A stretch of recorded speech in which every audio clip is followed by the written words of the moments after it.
Welcome to the Format Podcast. We are live. Hear ye, hear ye. Hear ye, hear ye, hear ye, hear ye. My main man Sneed is in the building, man. How you doing, Sneed? How you doing? Bro, we still jamming. We got the tunes in the backdrop. Oh, but we got the instrumental, man. We got the instrumental flying, man. You know, we got to have that smooth beat production that my main man Bruce copped up to put on the show, man. So we're going to let that ride a little bit for the intro, man. Tell us how you like it. Give us your thoughts on it, or whether or not we should keep it. If you don't like it, man, we're going to scrap it. But I feel like it's fire, bro. That's a smooth intro to the format. We on the podcast, and I'm live with Sneed. He got what you need. Yes, sir. It was only a matter of time until you drop 16 bars on it, bro. It's only a matter of time before it turns into a full-blown freestyle at the beginning of the show. Bruce may like that. As long as I don't rap like the new school, I'm going to try to throw some old school bars up in there and see if he likes it. You know Bruce is that bar type of guy. Yeah, all bars, man. All bars, all that substance that they talking about now, eliminated. We ain't with it, man. We ain't with it. All right, man. Shout out to the members of the show, man. We're going to get you guys the perfect shout out. We actually got a surprise for you guys coming up, and you should be receiving some very soon.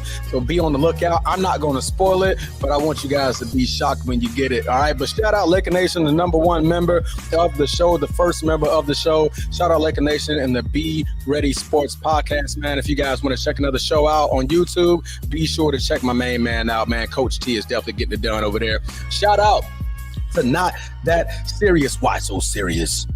Why so serious? Not That Serious, man. Big shout out to Not That Serious. Baltimore Bruce, what's doing it, stupid? What's going on, dummy? What's clapback, stupid? What them crab legs hitting on, stupid? Shout out Baltimore Bruce, man, holding it down. And finally, and most importantly, Chief Sid Bubba. Shout out them boys from Annapolis, man, holding it down over there. Anchors away, my boys. Who y'all Navy? Go and beat Army every time. Bruce, you got to deal with this until December. You got about, what's this, August? So September, October, November. You got 4 months. You got 4 months, Bruce. So I know you're watching in, man. Be sure to tune in to the Navy versus Army. We're going to put foots in them again, man. We're going to put foots in them again. But we got a good show going on for you guys, man. It's the football. Sneed. Yep, get to it, bro. Sneed. Sneed. I don't know if you know this Transformer. Sneed. I smoke rocks. I got to scratch that football itch, man. We're going to be scratching a lot of football itch today, man. We're going to talk a little bit of Travis Hunter and him playing two ways. We got Shadour Sanders, you know, the 5th round pick that so happened to drop into the draft and playing for the Cleveland Browns. He had his debut this past week. And then we're going to talk the number one pick in Cam Ward and how he has some chemistry with his number one receiver and Calvin Ridley over there in Tennessee, showing it down. Then we're going to talk about a little bit of Wembanyama and the Spurs ramping up for what should be a playoff and maybe a championship run. We may see something going on this year, man. So shout out to that. We're going to talk a little bit of that. And we got a little quick hit that we're going to get with you guys. We're going to talk a little bit of NBA. There was a top 10 list in both East and Western Conference about the players. So we're going to discuss a little bit about that and get this show on the road. But before we do all of that, we know we got to show you guys and tell you guys what you guys should be doing. Hitting the like button, subscribing, liking the channel. If you digging the beat, then get on your feet. The transforming Sneed. It's Sunday morning, giving what you need. Boom. If you're watching here on YouTube, make sure you go ahead, click that subscribe, that like, that notification bell. Make sure you're kept up to date whenever we drop new content on the channel. If you want the audio-only version of the podcast, open up your audio podcast platform, hit the search bar, type in The Format Podcast. We should come right up. If you're enjoying the content, make sure you give us a like, leave us a 5-star review, and drop a comment. All that stuff helps us rise in the algorithm, helps us find more sports fans, helps more sports fans find us. Make sure you write it down, put it in your phone, make a note of it. The Format Podcast is live Sunday mornings at 10 a.m. Eastern. And finally, if you're really and truly enjoying the content we're delivering you, make sure you hit that join button. There's going to be exclusive content here just for you. You didn't think I forgot about you, didn't you? You, the one that's looking at the screen. I know you're looking at me. I'm looking at you. Hit that like button right here, man. Thumbs up. It does great things for us here at the show. We appreciate you guys for tuning in. If you're liking what you're seeing, not just the pretty face, not just Elvis Presley over here, all right? If you're liking what you're seeing, hit that subscribe button too, man. We appreciate it, man. It goes a long way. It helps us engage. Get it going, man. And get in the comments, man. We enjoy you guys' comments. We're going to highlight the comments. We'll let you guys join in on the show, speak what you guys got to say about our topics, man. We appreciate everything you guys do for us here at The Format.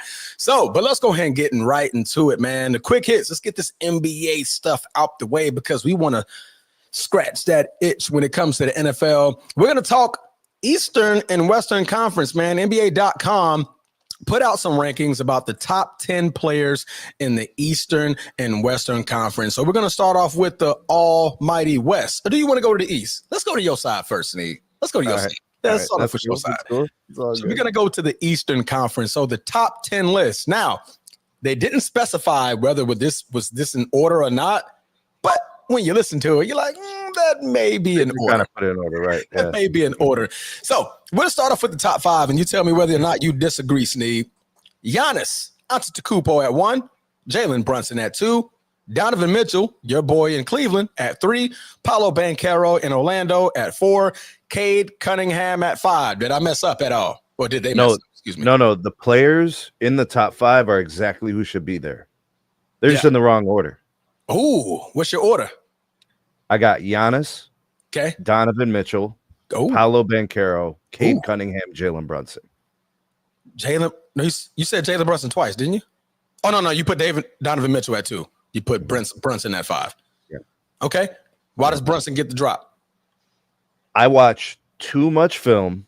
I watch too many games to be persuaded by a top 5 list where a guy can play effectively on both sides of the ball and not get ranked higher than the guy who doesn't play as well on both sides of the ball. So, for example, Donovan Mitchell, criminally underrated on defense. Like, it's disrespectful how people pretend like he can't play defense. It's crazy. His anticipation, he plays the lanes on the ball, fights through screens. It's just so inaccurate to call this guy a bad defender. It's just so wrong. Giannis is a slam dunk at 1. Donovan's the second best player in the conference. Paolo's probably going to be the second best player within the next year or two. And then Cade's going to move up too. So right now, Cade's at 4 for me. He'll be like 3 next year or the year after. Yeah. Like it's just who they are and who they're becoming. That's where this ranking is. So you're looking at the trajectory as well as what they've done in the past. Well, because it's for 25-26. So I have to take what they just did and anticipate based on their style, based on what their team has around them, what they'll be able to become also in the season. So from last season going into the season, I'm just thinking about both.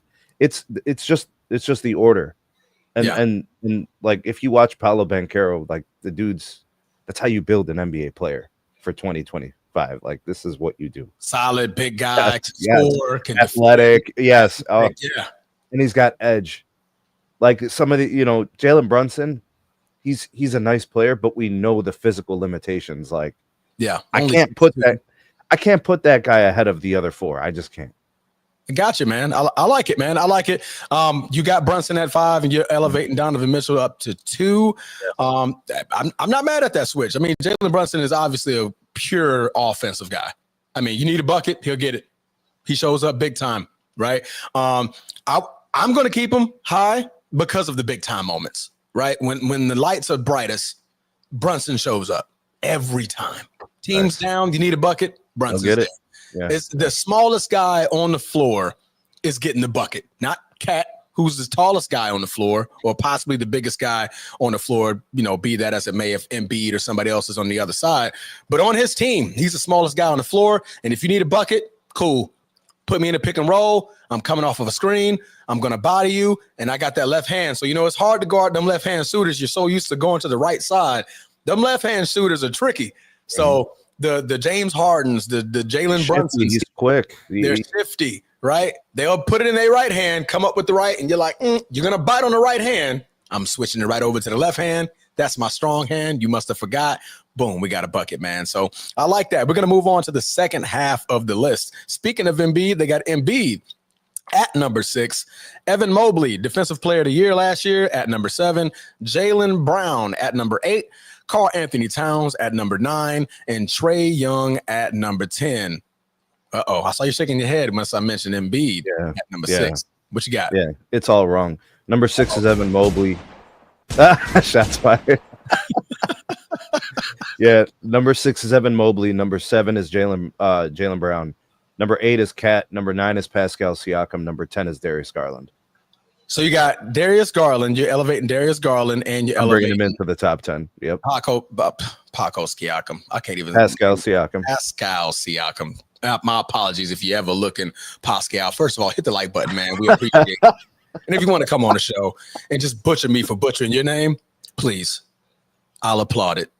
I'll sit back. Love to have you. Love to have you here on the show. Okay. All right. So what's your reasoning? Talk to me. Darius Garland does too much for the Cavs. Does too much on the floor at any given moment to not be in the top 10. Yeah. Pascal Siakam, we just got out of the finals where this dude was carrying the whole playoff run. Like, he's too good. The reason I put Karl Anthony Towns at 8 and not number 10 is just because I think offensively he's just so potent. Like, the dude stretches the floor. He walks into 25-foot threes. Like, as soon as he passes the timeline, offensively, he's just very, very elite. Yeah. So I have to give him that respect. Like, he belongs in the top 10, even though his defense is legitimately bad. He just fouls too much. He's just out of position. I think he just gets a little lazy. Yeah, and I think Jaylen Brown is criminally underrated because he had a down season last year, and because Jason Tatum is going to be out the whole year, he's going to be asked to do a lot. So he's going to show out. Like, there's a version of this where Jaylen Brown gets into the top 5 during the season, because he has to do so much for the team in order for them to be competitive, right? So I'm taking Trae Young out. He's on the outside looking in. He's like 11 or 12 or something like that. Who else did they have in there? Let me get back to my list. Matter of fact, Joel Embiid. He doesn't play. I'm not putting him in a top 10 list. He could be in the top 10 of what ifs. He doesn't play. I'm not ranking him. These guys all play 50, 60, 70, 80 games. I'm not putting Joel Embiid in a list with guys that are legitimately playing dozens and dozens of games and don't have excuses and take care of their bodies and they're available. I can't. I don't care about Joel Embiid's health in a discussion about players playing. That's it. I got it, man. I can't help but agree with you. But this list is predicated off ifs, right? If healthy is the biggest thing for Embiid. If healthy. That's the only slight for Joel Embiid. If we have to say if for you, why do we have to say if Embiid? You can't complete a full season. Every time we get to the season, now he's not even completing half seasons. Not even half seasons, and now he's already in discussion. Well, he already had the conversation previous to last season. He doesn't want to play back-to-backs. Now we're having a discussion whether they should limit his play all the way until November, December. And that way he can just come in January or February when they need him the most for the playoff run, for the playoff push, and then we get into the playoffs. So now we're at that point for Joel Embiid. In my opinion, when healthy, the most dominant big in the league. When healthy. Yeah. When are you healthy is the question, Joel Embiid. When are you healthy? So trajectory. If was a fifth, we'll all be drunk. Joel Embiid is probably going to finish top 5 in this conversation. Probably going to finish top 3. He's an all-time great. But he needs to be healthy. 60 game, at least 60. Well, no, you need 65 to be all NBA. So you got 65 games. That's a lot for Joel Embiid. I mean, he's barely scratching 55. I think we're in the 50s when it comes to him playing a full season. So I mean, it's tough to place them in this conversation. They put an asterisk on Jason Tatum and Tyrese Halliburton for obvious purposes. Obviously, they're out for the season. They're not going to be able to play. So this list is predicated on who's playing this season. So are we sure Embiid's going to play? Like, is he going to be able to play 65 games in order to be warranted on the list for All NBA, Defensive Player of the Year, back into the MVP conversation? We need you there, right? We need you there. I think the best person on this team that's going to get the most hype is going to be Tyrese Maxey. Tyrese Maxey is a stud, right? But he belongs more in the top 10 list than him. Yes, yeah. I will take, me personally, I would definitely take Trae Young off this list, and I'm putting in Tyrese Maxey because I know what he can bring. I know he's going to play. I know he's going to be available. And I know when Joel Embiid is out, he's going to have to shoulder the load. So if they could get some wins and be in the playoff discussion, more around that same area where Trae Young has been finishing that 8, 9, 10, fighting for the play-in type of ending, then Tyrese Maxey, of course, I would pick him over Trae Young 3 times a day, 5 times a week, right? I mean, I'm going to pick him over Trae Young for his just sheer ferociousness. He's an offensive type of guy, and he's built bigger than Trae Young. Trae Young, you got to like shy away on defense. He's very, very small. Granted, he's a bucket. He can make passes and stuff like that, but just too small for my liking, man. Just a little bit too small. We already talked about Jalen Brunson being short, but Jalen Brunson is solid. He can take contact, right? He can take you off the dribble, body you, and he can put a shot up and it's going in. Trae Young, you touch him, he's going flying the other direction, right? So I'll take him off the list and definitely elevate Tyrese Maxey up on that list. All right. So you took Embiid off of the list. Yep. If was a fifth, we're going to play the if game. If Embiid is healthy, what does he finish? Number 1. Number 1 over Giannis? Yeah. Wow. I like that. You said if healthy, so no knee problems. Ifs. Plays all the games. Yeah. He's ahead of Giannis. I like it. It's like him and Giannis. I'll let you say 1A, Giannis. 1D. Yeah. You just pick one for 1 and pick the other for 2. As long as you got those there, I'm good with it, bro. I like it, man. I like because it. There's proof to it, Transformer. That's a thing. Like we've seen MVP Embiid. Yeah. He took an MVP from Joker during Joker's run. So I'm just saying. And I didn't. No. Jokic averaged the triple-double last season. The year before, he was one. Statistically, Joker had his best season ever last season. Yeah. Yeah. Lost in the MVP race. Right. Honorable mentions, they put Scotty Barnes out of Toronto, Bam Adebayo out of Miami Heat, and then they also had Tyrese Maxey from the Philadelphia 76ers. Those are good. Yeah, I was about to say, I like the Bam one. I like the Bam over Trae. I probably would have put Bam in there. Same. I'll take Bam over Trae. Yeah, I'll take Bam over Trae, man. It's just him being small, man. I hate to talk about it, but I mean, the reality is the reality. He's small, right? He's a 35-foot bomber from 3. Yeah, that's cute, but you can be small, Transformer, but you have to play big. Look at Jalen Brunson. Jalen Brunson. He's the See what I'm saying? Yeah. They small guys that's like Steph, small but plays big. Yeah. That. Right. All right. We're going to move on over to the Western Conference. Oh, boy, this is where it's going to get shaky. Why? Because he who shall not be named is on this list. But we're going to start off with the top 5. In the Western Conference, they have Jokic, number 1, despite not winning the MVP. Then they have the reigning MVP next, Shai Gilgeous-Alexander. Number 3, they have Anthony Edwards, the Ant-Man, at 3. They have Luka, the lighter Luka Doncic at number 4, and then they have Steph Curry, Stephen Curry Jr. at number 5. What's your take at the top 5 for the Western Conference? I got SJ number 1, Joker number 2. If people want to switch those, I'm good with it. Ant-Man number 3, but Luka's right there. Yeah. So like Luka, Ant-Man, you could have those switched too. And then I got Anthony Davis at number 5. You got AD at number 5, so you're taking Steph out and putting AD over Steph. Steph has no business in the top 5. Like there's not even a legitimate basketball argument to have Steph in the top 5. That is absolutely disrespectful to everybody else that plays in the Western Conference. Like I watched the first part of last year's NBA season. Steph was so below standard, like his standard. Yeah, one of his lowest before seasons. Jimmy Butler. Yeah, before Jimmy Butler got there. It's proof of where he is in his career. You see what I'm saying? And the same thing goes with LeBron. These are men out of time. Like we're stuck in this old NBA. It's like a hostage moment, bro.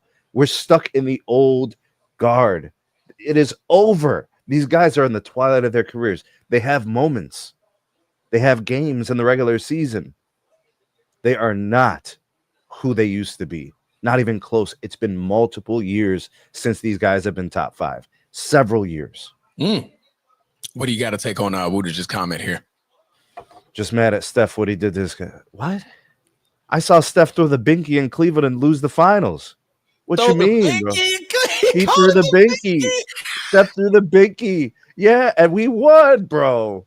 Look, all I know is that when they had their group healthy and we had our group healthy, they were calling on KD. That's what I know. That's what I know. The conversations in the parking lot after the game, that's what I know. Crying on the phone. That's what I know. Come help us. So if Kelly Olynyk doesn't rip Kevin Love's arm out of his socket, if Kyrie Irving doesn't hurt his knee, what's the conversation we're having right now? We're having a conversation where LeBron James possibly has 5 or more championships. He has 7 rings. That's a serious conversation to have. Yeah. LeBron's run was stopped before he even started when he went and got KD. They knew what they were doing. They knew that LeBron was coming back, and we're going to see that man in the finals again. That version of LeBron, that second stint in Cleveland, that offensive version of LeBron, legendary. Best LeBron. 2018 LeBron James? Nothing like it. By far. That's like what? MJ. But I'm like, no. That's like MJ 88 or whatever. That's like MJ 91. That's, it's Kareem 74 or whatever. Like, the Wilt 68, whatever. It's the peak version of those players, the greatest ever. Yeah. Right? Larry 86, whatever. It's those types of things. Yeah. I mean, that LeBron was unbelievable. If that same Golden State Warriors team minus Kevin Durant, LeBron has another title. Because there would have been nobody that can guard him. The man was literally labeling a whole city LeBronto. That's how bad they just could. They was like, bro, what you want? The Raptors finished. The Raptors are finishing ahead of the Cavs. They were fighting number 1, number 2 seed. I think Cleveland's like 3rd, 4th. I think y'all were like 3rd or 4th seed. They were just managing the season. 1. They were managing the season. Yeah, we all knew what the truth was. We knew what the truth was, right, man? So, but no, I like your take, man. Taking stuff down, you're putting AD up. We're gonna get into the second half of the top 5. AD is actually number 1 on this. Not number 1, but the first one on this list at number 6. Kevin Durant at number 7. Kawhi Leonard, if was a 5th, is at number 8. LeBron. We got to mention his name, guys. LeBron Ramon James Sr. is at number 9. Victor Wembanyama out of San Antonio Spurs, who we're going to talk about here in a second, at number 10. I already know what you're about to say, Sneed. Take KD, LeBron, Kawhi out. Who are you putting in? All right. Number 6, I got J-Dub.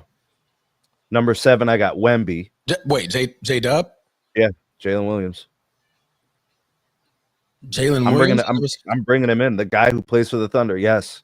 The guy who dropped 40 like 3 times in the NBA Finals. Yes, okay. I'm bringing him into the top 10. Jalen Williams. Yes, J-Dub belongs in the top 10. This is what I'm trying to tell you, Transformer. We can't keep watching these games. We can't keep watching these guys play against the best players in the league and see how they rise and keep them out of the top 10 because we got these old players. I'm not doing it, bro. J-Dub is a top 10 guy in the West, and in fact, he will be emerging into the top 5 within the next 2 years.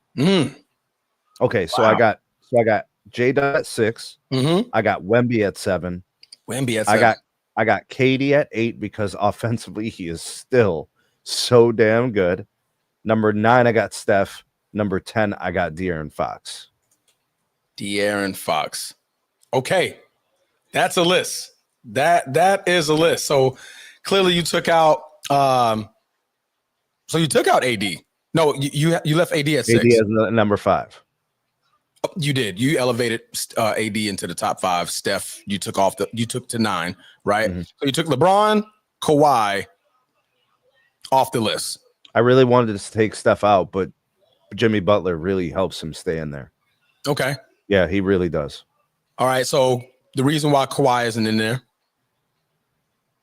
Health? Just availability. He had a good healthy run, towards going into last year in the playoffs. I don't buy into that stuff. So It's the same thing with Embiid in a way. Maybe you could say it's not as bad, but Kawhi, if you want to switch out Kawhi for De'Aaron Fox, fine. Just to get Kawhi into the top 10, just to have him there, that makes you feel good, fine.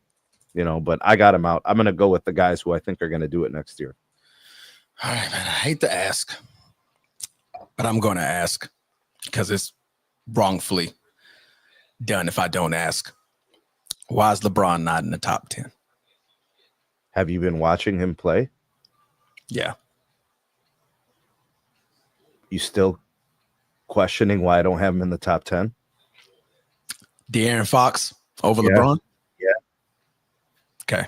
Yeah. Jalen Williams over LeBron? 100%. Not even close. Okay. Wembanyama over Absolutely. LeBron? Absolutely. Game-changing player. Absolutely. Okay. KD over LeBron? Yeah.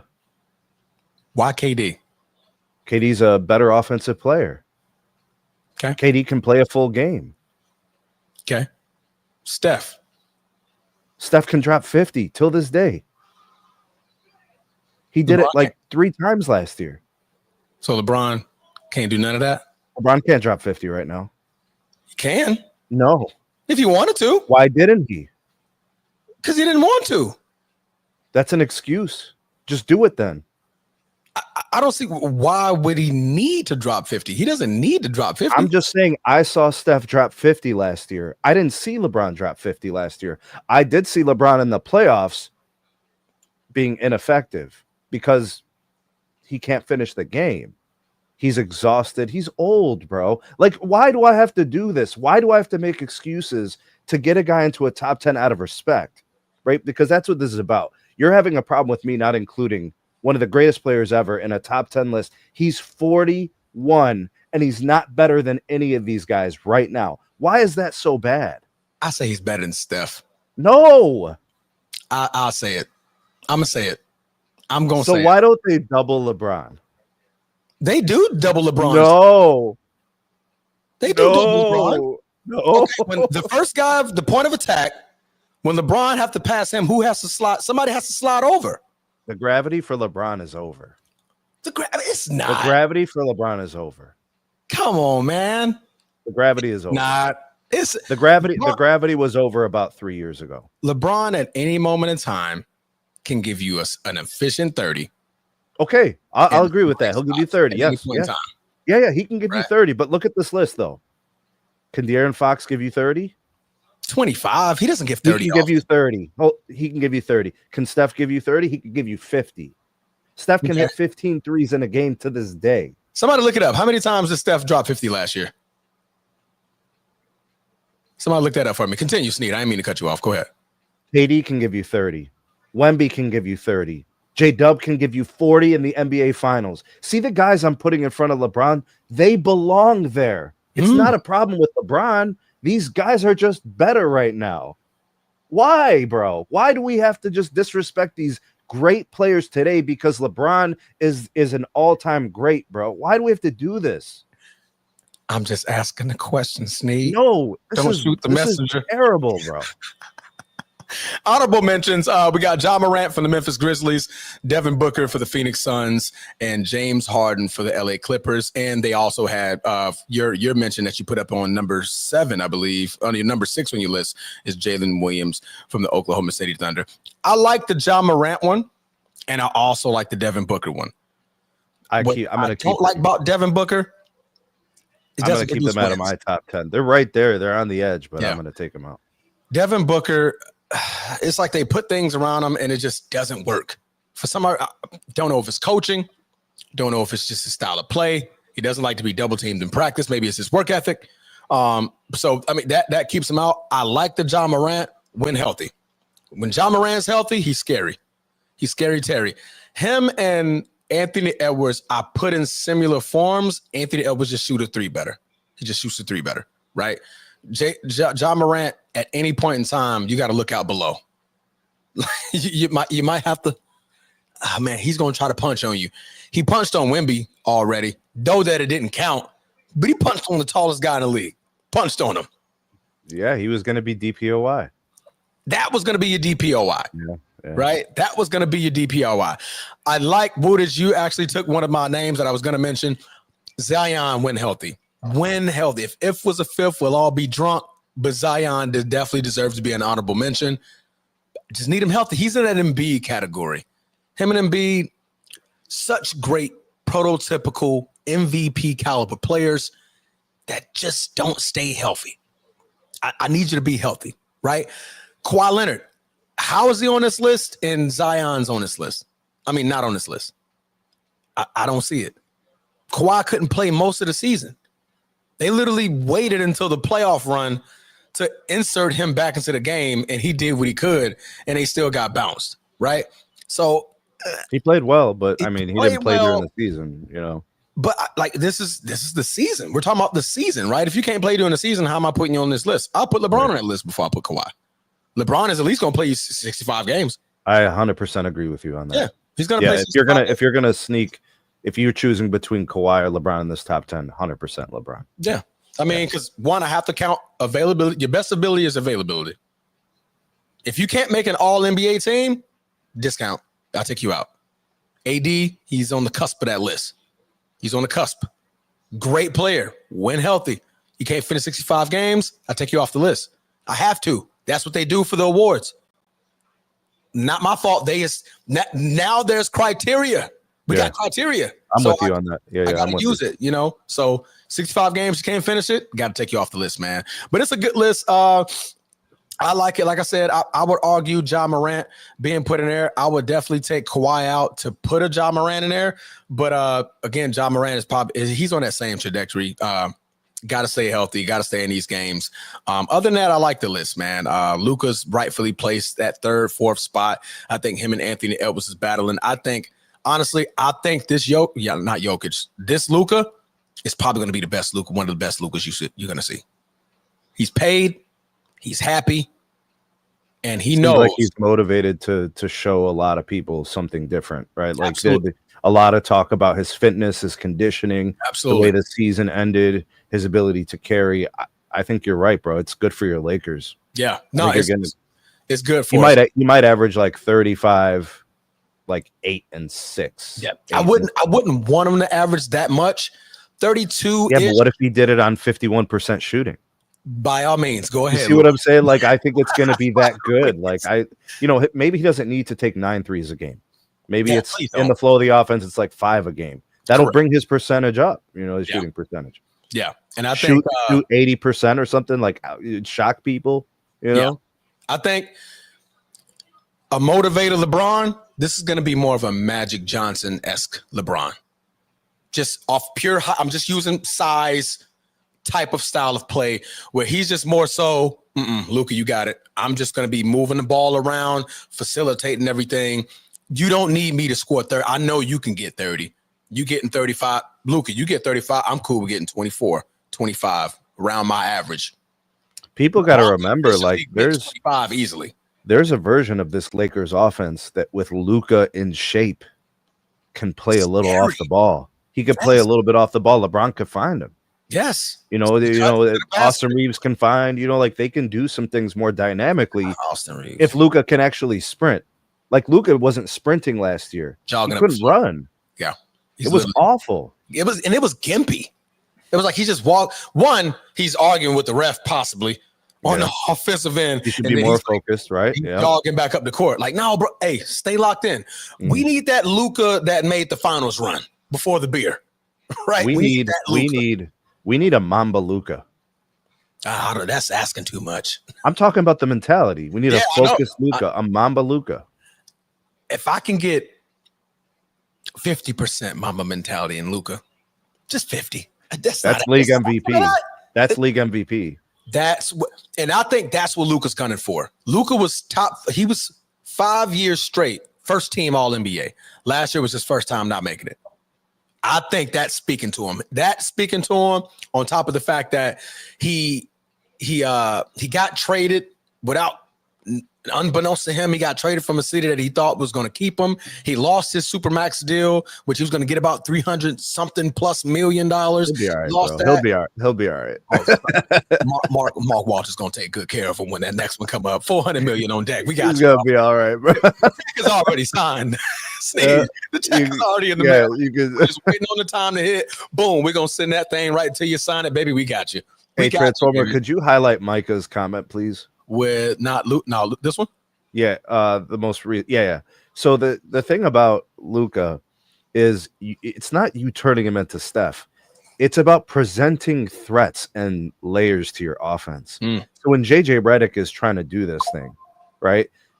If you have Luka on the ball, you're defending the pick and roll, right? You're staying close because he can hit the three. Like, that's fine. But if he can come off of some screens occasionally, and LeBron or Austin Reeves is the one who's doing this, running the show, it adds wrinkles, bro. The thing about NBA offenses, and you saw it last year with the Lakers, when they could only do one or two things, they lost. Yeah. The more dynamic the offense, the more threats across the court at one given moment, the harder it is for the defense to just pin down and make adjustments and lock in. You have to show them different things. This is why LeBron wasn't really who he was until the second stint in Cleveland. Without dynamics, you become predictable. Look at every player in the league, the way their trajectory goes. When they present more dynamics, they're harder to defend. The defense has to be closer, which means you can get by. If I know I have to defend a guy's shooting, if I know I have to defend a guy off the ball, if I know I have to defend a guy at the point of attack versus in the post, dynamics, single-dimensional players, single-dimensional offenses don't win. Yeah. Ultimately, if you look at the teams that were in the NBA Finals, threats everywhere. Yeah. No, even the Knicks, when you looked at their run, it's Karl Anthony Towns at 25 feet. It's Karl Anthony Towns off the dribble. It's Jalen Brunson creating, OG Anunoby hitting shots. It was dynamics that got these teams to extra levels. Yeah. You have to have levels. Yeah. No, I got it. What was it? What did just comment? Luka can have a breakout season if he who shall not be named allows it. He allowed it last year. If you saw LeBron when Luka first got to that team, LeBron deferred. LeBron deferred a lot, right? He's a better player. Why would you not accept that and understand that this guy can help us win? Correct. And that's where I see LeBron doing that a little bit more. LeBron knows Father Time is right there. It's at the door, right? If LeBron wants to play that 2 to 3 more seasons to theoretically play with the younger Bryce, if he wants to play with him, he'll be more Magic Johnson-esque. He's going to have to be, right? We know Luka's taking over this franchise. We know who's the superstar. We know who's number one. LeBron can be number 2/3, right? And that will make don't care about his legacy. That will elevate him on a lot of people's levels and a lot of people's eyes. With DeAndre Ayton, if I can get him to be passionate as I hope he would be and playing alongside Luka and LeBron, that will put us in a great position.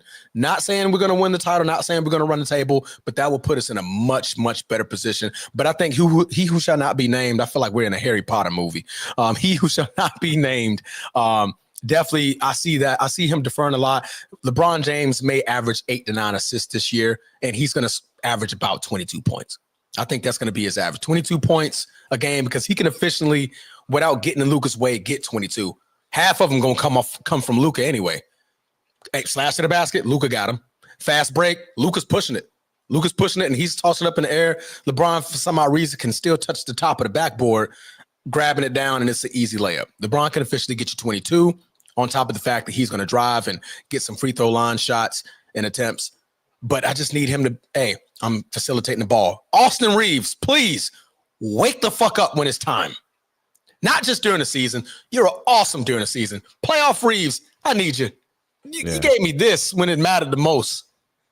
You gave me that when it mattered the most. Come on now. LeBron's old. He's going to do what he can.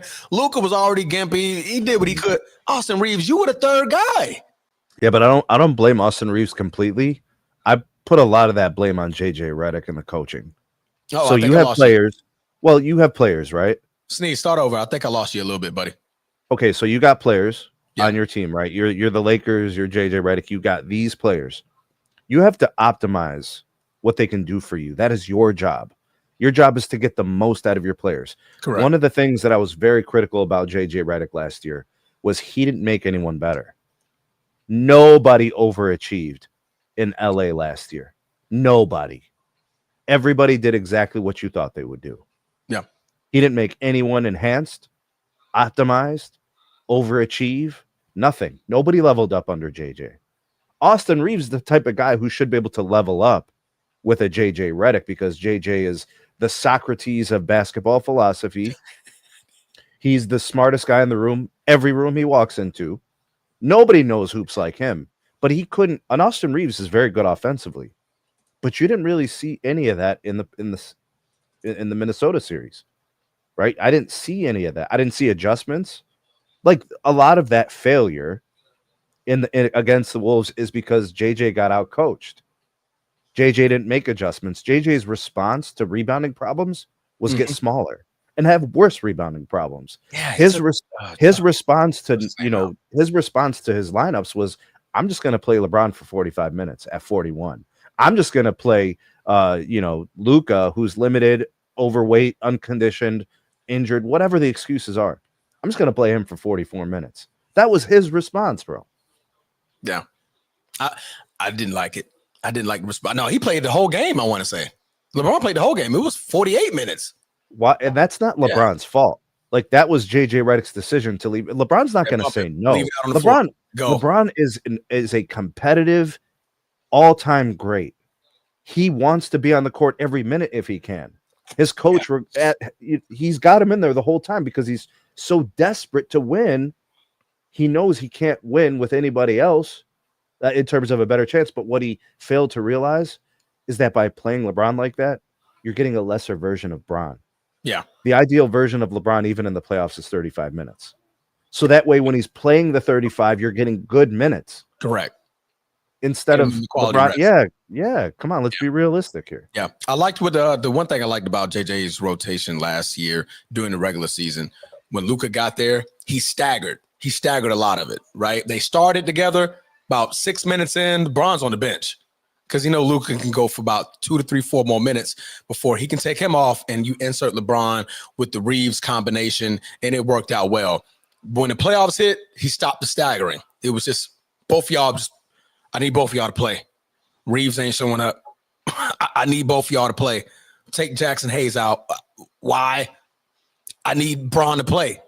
I need him to play. So hopefully they learn from mistakes. I'm going to wrap this up here because this turned from a quick hit to a whole segment. Hopefully JJ wraps it up, figures it out, right? We got pieces that can fit DeAndre Ayton. I think he's going to be a great fit. He's a 16 and 10 guy who can still give you a good solid 16 and 10, especially with Luka and Bron lobbing you up pretty much the whole game, right? I think he can easily get that. Jackson Hayes coming off the bench, who is another lob guy. So we're keeping Luka happy. That is my purpose here. We're keeping Luka happy. There's always going to be a big in the game who can jump and leap. Lobbing it up. Lob it up. I need an easy lob it up. Because I know you're going to have to double team. Light Luka now is about to be crazy faster than the previous Luka. He's going to have lateral quickness. He's going to have he's going to be conditioned. He's going to be able to play the whole game. Yeah. You're going to have to send that extra guy. That 5 and 4 is going to have to step up and it's up in the air. Right? Oh, Transformer, real quick. On the cut. Easy day. Real quick. Did you know that Luka was averaging like 19 points a game in first quarters? Yeah. But like he was dropping like 25, 20, 19 in the first quarter. Yes. So that means in the first quarter, he was doing 65% of his points scored because he was finishing the game with like 29, 30. We forget he got 73 in a game before. So this is going to be a different thing for him this year. I'll answer this and then we'll move on. What about shooters, Transformers? Lakers don't have one shooter. That's what Reeves is supposed to be for. But Dalton Connect, I hope he can step up, be a great shooter. He didn't use him. He stopped using him. He stopped using him once Luka got there. He stopped playing Dalton Connect. Yeah, he took the rookie out. After that trade got rescinded, but this is why we can't sit here and make excuses for JJ, Transformer. He did things that you're like, why would you do this? It's okay to question coaches' decisions when the outcomes are bad. If the outcomes are good, nobody questions decisions, but your outcomes were bad. So you're going to get criticized, and his demeanor handling the situations is poor. Oh, He doesn't he's have the always been characteristics poor. he doesn't have the He's an characteristics asshole. and the qualities that you're looking for in a leader. He's an misplaced. He's a fish out of water. He's an asshole. I mean, I'll wrap that whole soliloquy. JJ's an asshole. He's always been that way, and that's the way he's gonna. That's just his personality. I get it. We're gonna But bad outcomes. We're gonna move on.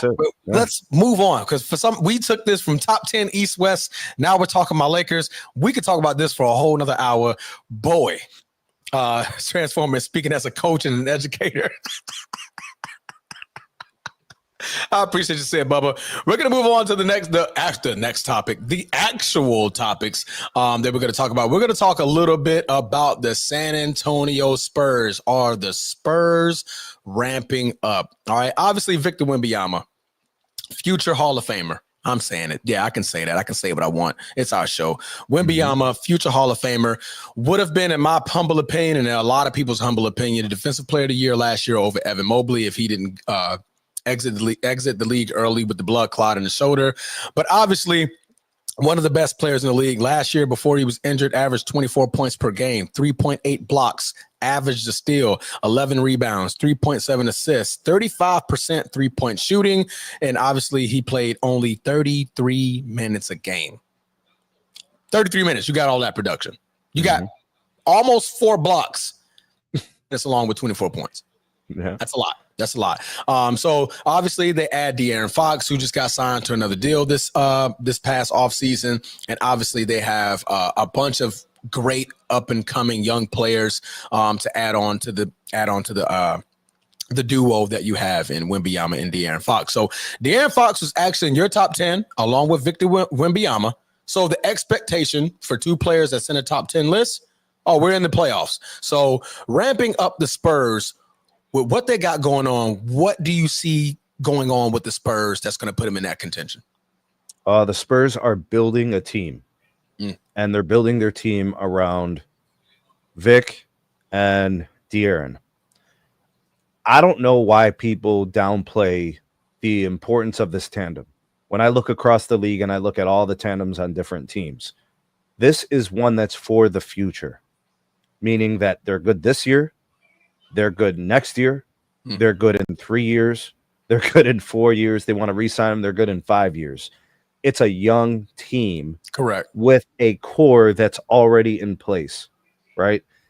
And Stephon Castle got better over the course of the year as a rookie because he was asked to do more, right? He got an expanded role because Wemby was out for a certain amount of time. Even De'Aaron Fox was injured. People forget about that. Like, we haven't seen De'Aaron Fox and Wemby as a tandem yet for a full season. So we potentially could be seeing that, God willing, we get to see these guys stay healthy and play together. De'Aaron Fox is a top 5 point guard in the NBA. He's like number 5. He's like right there. You know, there's only a handful of guys that are clearly better than him. So you're putting that with Victor Wembanyama, who is one of the most unique physiological players we've seen in a long time. Like, okay, you get by the guy 1 or 2 steps, he's still blocking you. Like, you're not out of the woods because you got by him. So he's rearranging in terms of defense. He's only going to get better offensively. So he's going to have a, more reliable 3, because I think with Fox and whatever they decide to do with the construct of the team, with the roster, you don't want him taking 9 threes a game or even 7 threes a game. In the flow of the game, he should be taking maybe 4 or 5. So his efficiency should improve. His offensive game is going to become more potent. I think with good coaching, he knows where the spots are, how they should be developing their offense around him and Fox. His numbers can actually increase with a different type of usage. So we're talking about a guy who's going to be averaging over 10 rebounds a game, 4 blocks a game, 20, 25 points a game, even with Fox taking a large chunk of the shots. It's still going to be predicated around him. Like, people forget, like, this De'Aaron Fox averages a steal and a half a game. He's not a bad defender. He averages 7 assists a game. He averages 20 points a game. You're putting him with the best young prospect in the league. Yeah. I mean, De'Aaron Fox was part of that whole resurgence in Sacramento. Correct. Like when Mike Brown was winning Coach of the Year and the Kings made a run in the playoffs, he's a fantastic player. And now they're just going to adjust the roster so they can make their playoff moves, so they can take the next step. And obviously they did. So another pick, Ron Harper Jr. Jesus Christ, I couldn't even remember his name. Dylan Harper. Yeah, I said Dylan Ron Harper. Jr. Yes. But, Yeah. you got Dylan Harper Jr. that you just drafted. You got Stephon Castle, Rookie of the Year last year. Played in 81 games. So obviously you're getting a team together who are going to be similar to the Thunder. Very, very similar to the Thunder. And the fact that they have a boatload of picks. They're great picks. They're top picks. And they have the superstar that is right there. Thunder got Gilgeous-Alexander. Boom. San Antonio has Victor Wembanyama. Thunder has Jalen Williams. Boom. We got De'Aaron Fox. He can give me that similar scoring type of production where he can give me 30 in any given game, right? I got some numbers for you, Transformer. These are good ones. And then you can kind of go with yours. Since being drafted in 2017, De'Aaron Fox is one of only 2 players in the NBA to have 11,000 points, 3,000 assists, and 800 3-pointers and 700 steals. Really? Him and James Harden. Wow. Since 2017, since he was drafted, it's him and James Harden in that category. And in terms of playoff games, he's only been in the playoffs a limited number of times. But in his 7 postseason games, he averages 27 a game, 8 assists, 5 rebounds. Yeah. So in the playoffs, his numbers actually are up. Just saying. Yeah. No. You're driving a great point. And then now he isn't the focal point of the team. So when he was in Sacramento, he was more so the focal point along with Sabonis. Sabonis. Well, now it's going to be shared. Him and Wemby, it'll be shared. Yeah. So, but with Victor, it's going to be played through Victor a whole lot more, right? Victor is your anchor being. No, they're going to go with both, Transformer. They're both going to be. They're going to share the offensive duties, like in terms of the reliance to score to get points. It's going to be shared. These guys are going. You're going to see, bro. Their number of field goal attempts, their points. It's going to be very balanced. Yes, and they're going. That's a good thing. Last year, Victor Wembanyama averaged 18.5 attempts a game, with De'Aaron Fox averaging 16.5 a game. So you think that's going to be roughly? They're going to be shared. It's going to be shared. The amount of weight offensively will be shared. Yeah. And I think, with Stephon Castle obviously going into his second season, you're looking for premier growth. Obviously, you got rid of Chris Paul, so you got younger in a sense. Your oldest player on the floor is going to be De'Aaron Fox at the age of 27. It's a good problem. That's a good problem to have. That's a good problem. Everybody's young. Victor Wembanyama, obviously 21 years old. Devin Vassell, he's a stud. I like him at shooting guard. He's 24 years old. They got Harrison Barnes still. He's going to be 33 coming up in the season. Stephon Castle, 20 years old. And obviously you have your rookie and Dylan Harper. So let's see what happens with him, his role, what he does for the team. That'll be interesting. And you have time for him. You slowly rotate him into the system because you already got some youth players that are going to be studs that are already showing what they can do and how they can build on this franchise and us going for this run.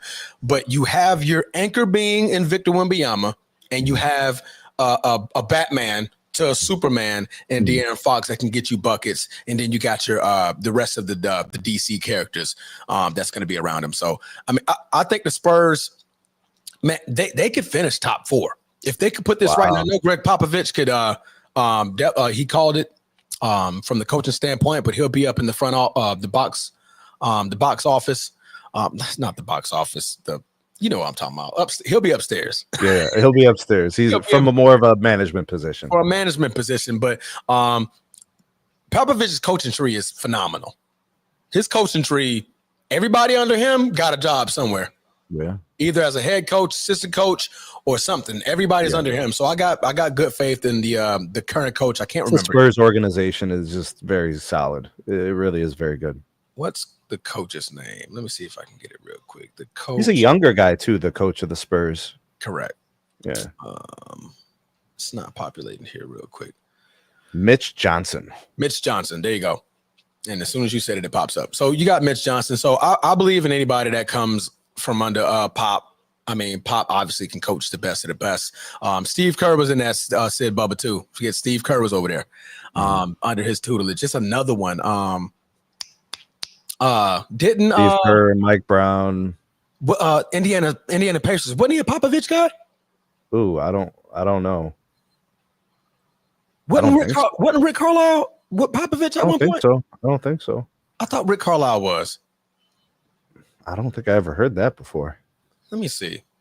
Greg Popovich's coaching tree. I thought he was. Or maybe I'm confusing with another one. Oh, coaching tree. Coaches.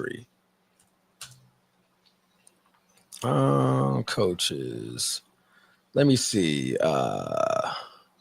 Mike Budenholzer, Joe Perry, Mike Brown, Steve Kerr, Udoka. I forgot Udoka was one. Udoka was under that tree. So that's another big name who became a head coach. I need this to blow up. I can't see it like that. Of course, you got Mike Budenholzer, Joe Prutney, Jack Vaughn. Jack Vaughn was the interim head coach, I believe, for a while. So yeah. Okay, he wasn't then. I'm sorry. I thought he was. Yeah, I've never heard an association with. I forgot. I forgot who. Rick Carlisle was with somebody at one point. I forgot who it was. I've never heard any names associated with Rick Carlisle. I've always kind of known him as his own kind of standalone, career. Like I've never heard about his influences. Oh, never mind. I remember him playing with some of the legends back in the day. Yeah. And then speaking highly of his intellect and his intelligence as a player. He's also creative, like that's another thing is I think because he's had so much success, people must assume, he must have come from some great coaching tree. I just think some guys pave their own way, Transformer.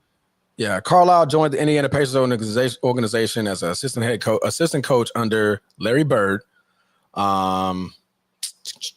During this time, he helped the Pacers, blah, blah, blah, blah. He was hired by the Detroit Pistons as the head coach. And that makes sense because he played for the Celtics, so he had a relationship with Larry Bird and those guys. Okay, maybe Bird was the big name I'm thinking of. I don't know why I thought it was another coach that he was under. But, I mean, when you're playing for such a historic franchise, I just found out. Thank you, Sid Bubba. You playing for the Celtics, as much as I freaking hate those guys, but he played for Larry Bird. I'll give him a pass. Larry Bird, greatest white man ever, grace of basketball on this earth. I will always give my respect to one Celtic. You get one Celtic, Bruce. I know you're watching. You get one. You don't get Bill Russell, bro. Come on, bro. Nope. Way before my time. He gets Magic. I get Bird. Bird. That's it. I'm with it. That's cool. Bird is the word. Larry Bird. I will watch any highlight tape. I still watch Larry Bird highlight tapes. This is incredible. It's like, how? What? Yeah. One of the favorite interviews of Larry Bird is when everything was people started listening to the audio, like the games over the radio. Obviously, you wasn't seeing them on TV, and I forget what player said he was listening, and he was like, "Man, boy, this Larry Bird can ball. That brother can ball. That brother can ball." And he said we finally got to see him we had to play him, and he was like, he saw Larry Bird in person. Larry Bird white. It's like the way he's talking about it on the radio. He's like, I thought Larry Bird was a brother. I think some people said that about Elvis as well, right? Like when they first saw him perform versus how they listened to his records. The way he's moving, like, he got some soul in him. Yeah. Elvis is full blown white. Ain't nothing black about him. All right. Yeah, that was a Hall of Fame speech. Thank you, Nino. That was a Hall of Fame speech, man. That was a great story about the great Larry legend, man. But yeah, man, the San Antonio Spurs, let's get back to Victor Wembanyama here. We got off on a little bit of a tangent. Victor Wembanyama is obviously taking this offseason seriously, right? He's really, really focusing on his body. Obviously, he trained with the Shaolin monks for a little bit of time, changed up his diet. Getting stronger, getting mentally stronger, spiritually stronger. But it didn't just stop there. He was cited working with Kevin Garnett. The mentality. If you sprinkle a little bit of KG on Victor Wembanyama, you have a freaking problem. Yeah. You have a freaking problem. I hate that I can't curse, and I'm not going to curse while Bruce is not here. And even if Bruce was here, I still can't curse. You have a freaking problem. You just get a sprinkle of KG. You add that KG fadeaway to his diet, that 15-footer. He's 7'6". Who's stopping it? People forget that KG was an MVP. League MVP. They forget KG was a force. Mm-hmm. He was a force to deal with. KG's what, 6'10"? Yeah. Right? Mm-hmm. You give KG 8 inches of height. What the hell you think gonna happen? All right. So you add the mentality of Kevin Garnett. You just give a sprinkle of just pure, like, just mentality, and you add that post fadeaway to his repertoire. You're gonna get a much different Victor Wembanyama. And that's why I think, like, it's going to be more like he's going to be the anchor being if he embraces that. Embraces, like, I'm the future of this league. It's going to be me, Luka, Giannis, Jokic. We're in the conversation. This conversation is going to be had between 4 foreign players. Sorry, America. We're taking over. Yeah. We've already taken over. Jokic, the world is here. The world is here. And Shea are not American born. Canadian. No, not Slovenian. That's Jokic. I mean, that's Luka. Serbian. Serbian, and who else did I say? I'm missing one. Giannis. France. Giannis is Greece. Greece. There you go. Greece. So you have, and then you add Victor Wembanyama, who he's France. He's France. Yeah. So you're gonna have 4 foreign players gunning for it, right? Sorry, Anthony Edwards, but you're gonna have to step up when it matters the most. I need you to. Out of all those players you named, you notice that all those international players, there's no narrative or stories that are building up their. You see what I'm saying? Like Ant-Man is a story. You know, it's like, oh, this guy looks like MJ. Yeah. There ain't nothing. There's absolutely zero.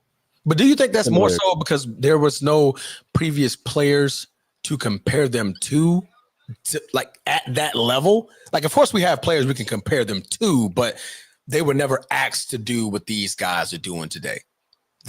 All I know is that these guys come into the league with a set of skills that are already established. They improve them, make them better quickly, and then they're in MVP discussions. It's the best players in the league. KG was a fake tough guy? What KG was you watching for 15 years? These are more narratives, bro. Like, you know, we could discuss hoops or we could just talk narratives. Did you not see KG? KG was a lunatic. Did you not just see, like, before the game, bashing his freaking head into the goalpost? Like, all I know, Transformer. All I know is that KG has an NBA basketball career that is completed. Yeah, and he's one of the best basketball players ever in league's history. One of the most dominant, one of the most feared. Obviously, he's a champion, and it's a lot to say about KG. KG came in the league hot. Came in the league fresh out of high school, baller. Folks was like, "Yo, who the hell is this kid right here?" Already coming at MVPs next. Oh yeah, man, came at MJ wrong, and that went sideways fast. MJ was like, "Oh, this kid's talking. I'm about to put whoever guard me in the blender." KG, man, my bad, my bad. I didn't know, but KG came in the league like that. That's not fake, baby. Big baby Chrissy. He came in the league on some crazy shit. He came in the league that way. Finished the league the exact same way, right? You know what I mean? Kenyon Martin and KG had a beef.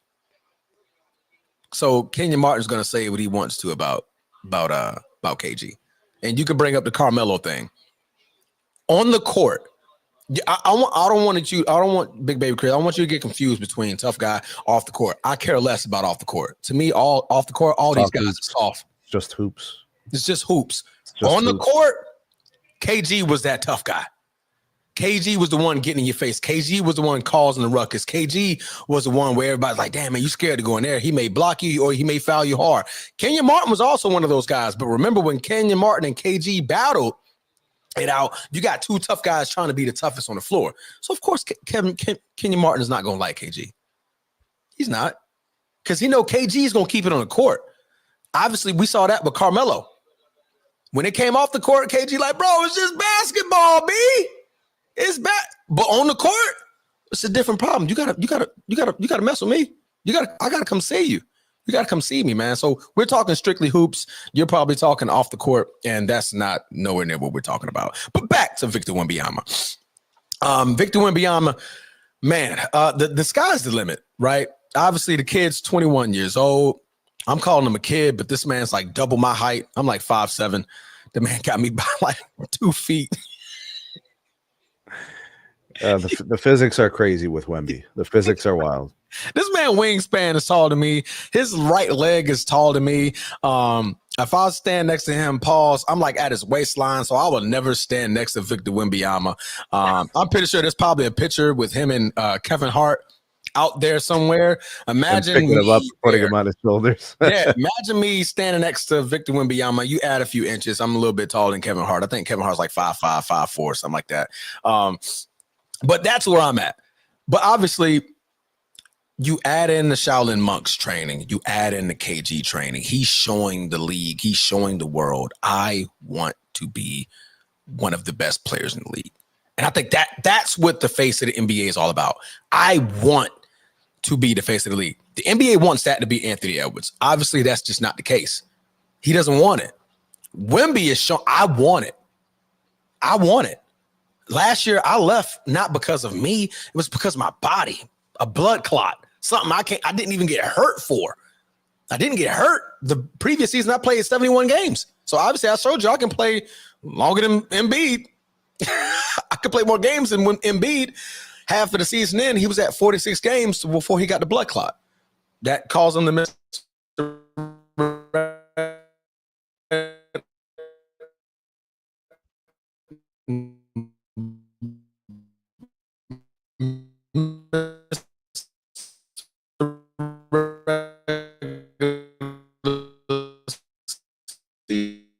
So I think this is Victor Wembanyama, man. I'm gonna put a stat line out and you tell me if you disagree.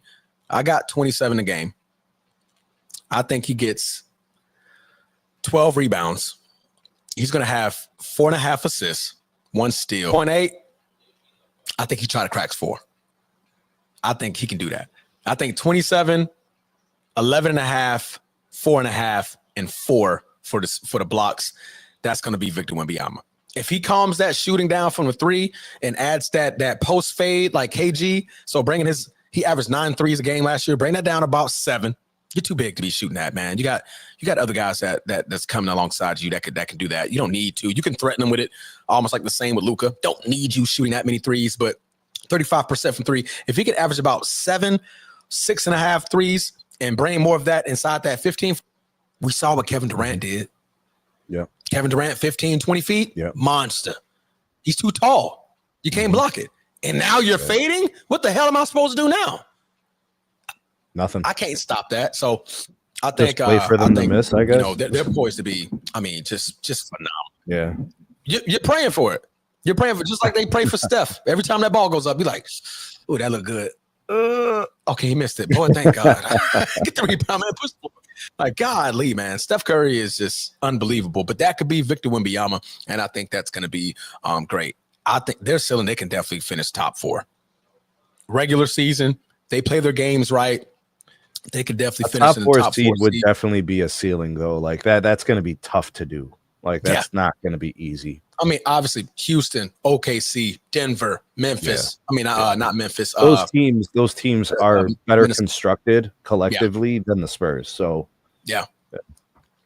but I think they could definitely compete. I think they can definitely compete. So what we're gonna do, man? We're gonna open up the airwaves for you guys. What we're gonna do? We're gonna have you call into the show. All right, join the show. Give us your thoughts. I'm about to put the link right here in the comments, guys. And if you got anything to add on about our Spurs, not even about the San Antonio Spurs, you got a thing to add about Victor Wembanyama, join in on the link. The link right there is in the comments. Join the show. You do not have to have your camera on. We can just hear your voice. Big Baby Chrissy, if you got something to say about the Spurs, chime in. We want to hear you. I want to hear you. You do a lot of this. I need you to come on, do it on the show. Right? I also want Big Baby Chrissy to publicly say what she typed in the live chat. I want her to put that onto this broadcast. I want her to actually say that on air so she can understand what she said. The M word? No. She was talking about KD being middle of the pack offensively as a player. Oh, I missed that. Oh, damn.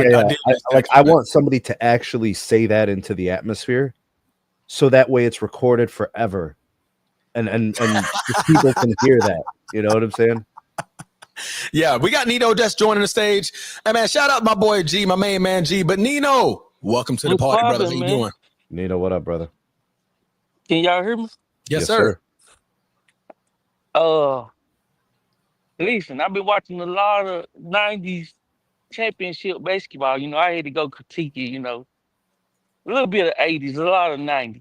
You know, and the guy that came up, Bruce will appreciate this. Probably you too, Transform. I don't know where Sneeze stand on this guy. Vic need to go watch this guy I've been watching. Named Hakeem Olajuwon. Now, I was aware of him, Mm-hmm. but you know, we was watching the guards. I watched the MJ. I go back and watch. Clyde ain't high on Clyde. Now, I'm gonna be honest with you, but this is about who Vic need to be watching. Yeah. Hakeem Olajuwon had some of the best footwork. Now, you know, when I think footwork, we think Kobe. Most of the time, I think Mama. I ain't gonna lie. Hakeem had some stupid footwork, dog. Stupid. Who did Kobe study? Who did Kobe study? Kobe learned it from him. Yeah. Hakeem. Well, see, Kobe gonna study everybody. Now, that's one thing about Bean. Now, we know Kobe study. Yeah, but it's Kobe took documented. from everybody. Kobe leveled up his footwork working with Hakeem. That's documented. Did he? Okay, I know there's a bunch of people working with.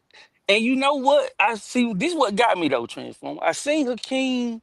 The finals, was it the finals when they played Shaq? The finals, I believe, finals. Against Orlando. Yeah. And Shaq was so strong. Now, he wasn't 0-1 Shaq. So I get we gotta. That's why I don't know how we measure prime. But the footwork and the mid range. See, they never told me about the mid range Hakeem was working with. Mm-hmm. They just like the bag up away from the basket, and Shaq was having a hard time with that. If Wemby could master that and master the footwork, but we got this thing where I'm gonna be honest, we take away points from guys that are just physically dominant. They take points away from Bron, right? They take points away from Wilt. Wilt might be the greatest of all time, honestly. They take a little bit of points away from Kareem. Who else just a physical? Probably Magic. Was Magic just physical like that? He was still at the position. He was physical at the position, but he's still more flashy with it. Vic need to say, damn, during all that, during what you gonna say about me? This is a league with 6'7", 6'6" centers. He need to go watch old Wilt Chamberlain. And y'all know how basketball, we was taught to play basketball. I was a point. The first thing you did when you got out of court was throw it in there to the center, and he get to make a move to the basket. And where did he open it? That's where the offense started. That was the first part of the offense, phase one. And if somebody gonna go back and run an old Shaq, he need to go watch Shaq too. An old Shaq film, it should be Wemby.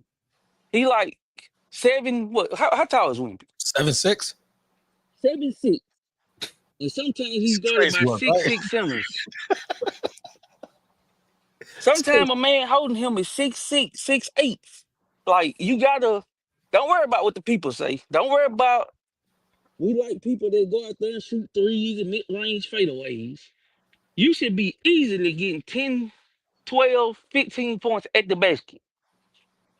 In my opinion, though, I don't know, but in my opinion, he should be able to do a turnaround, turn around something and be right there at the goal. Like, how can you contest it? It's like KD shot, right? KD say he really don't see defense because how he shoot the ball. Well, It's a high art. Yeah.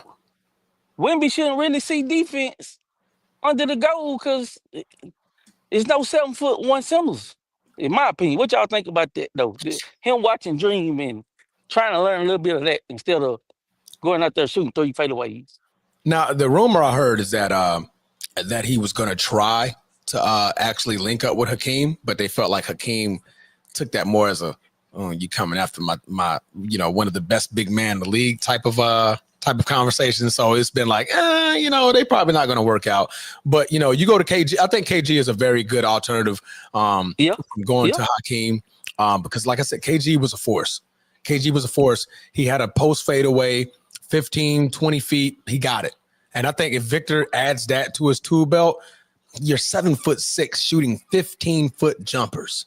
Oh my God. You're already you're a great shooter. Dirk Nowitzki-esque. I can shoot that.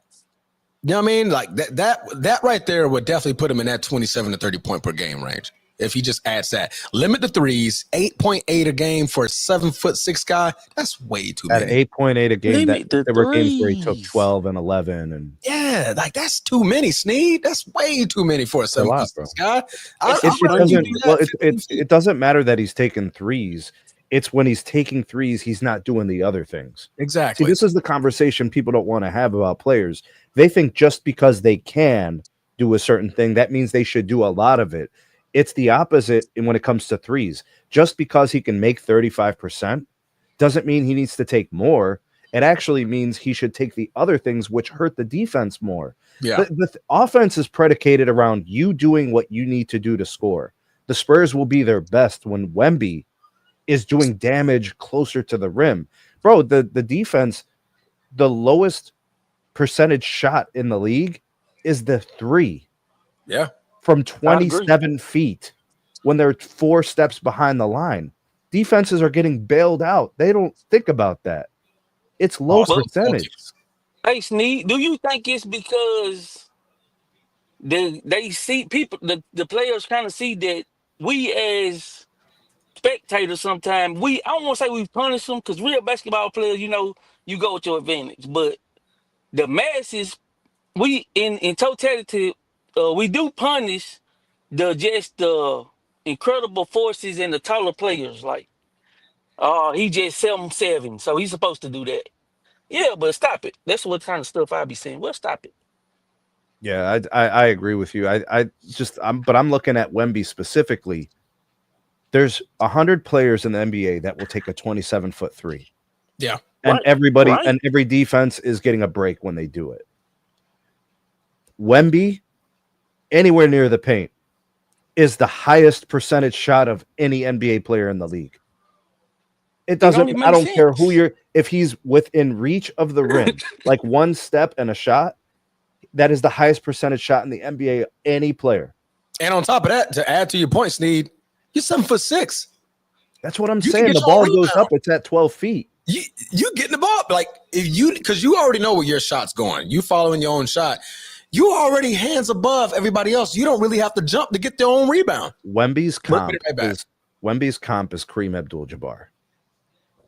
Yes, like that's. But what I'm saying, what I was asking, do you think he hears the skill perspective or because if he do this, what we saying, there will be people, probably new generation, that say, oh, you just 7'7". You're supposed to score 35 a game because you're scoring it all in the paint. Now we know that you're supposed to work to your advantage, but this the type of stuff that goes on. Do they say this about new Shaq? Generation? Do they say this about Shaq, Nino? Yes. Shaq What do they say all the time? Shaq was just the dominant. He was just bigger than everybody. But that's what happened in Shaq, what happened in Shaq's career? Did he win as much as he could have? No. My opinion, he didn't because Kobe said he was lazy. I ain't gonna say that, but he was. He was very lazy. He was. The only reason reason the Lakers didn't win more championships with Kobe and Shaq is because Shaq was lazy. He said it. Why would Kobe want to give up Shaquille O'Neal Yeah. It No, was no, literally no. just I will work say this ethic. too. It was one more thing though. Kobe was tricked. I always say this. I will tell y'all this. Kobe was tricked. Kobe said it that they were saying that he was the second, and Kobe was like, "Hey, I'm just, hold on now. This is good." What bothered Kobe, Nino, was they were saying that Kobe was second and Shaq was lazy. He could not reconcile that. How is a lazy guy better than me? Right. But the people, what they were saying that his championship wasn't gonna count and all this. He was tricked. I'm telling and I blame y'all MJ fans. The MJ fans did it to Bean. They got rid of his best player. They made him get rid of Shaq. That's why you got to put Shaq up there. So they was, but Yeah, Shaq but was Nino, lazy. they lost. They lost in the NBA Finals to the Pistons. There was proof that Shaq's best years were beyond him.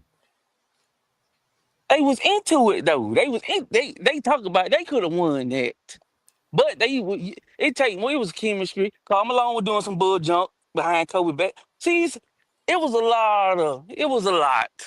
So I It was a give lot. everybody.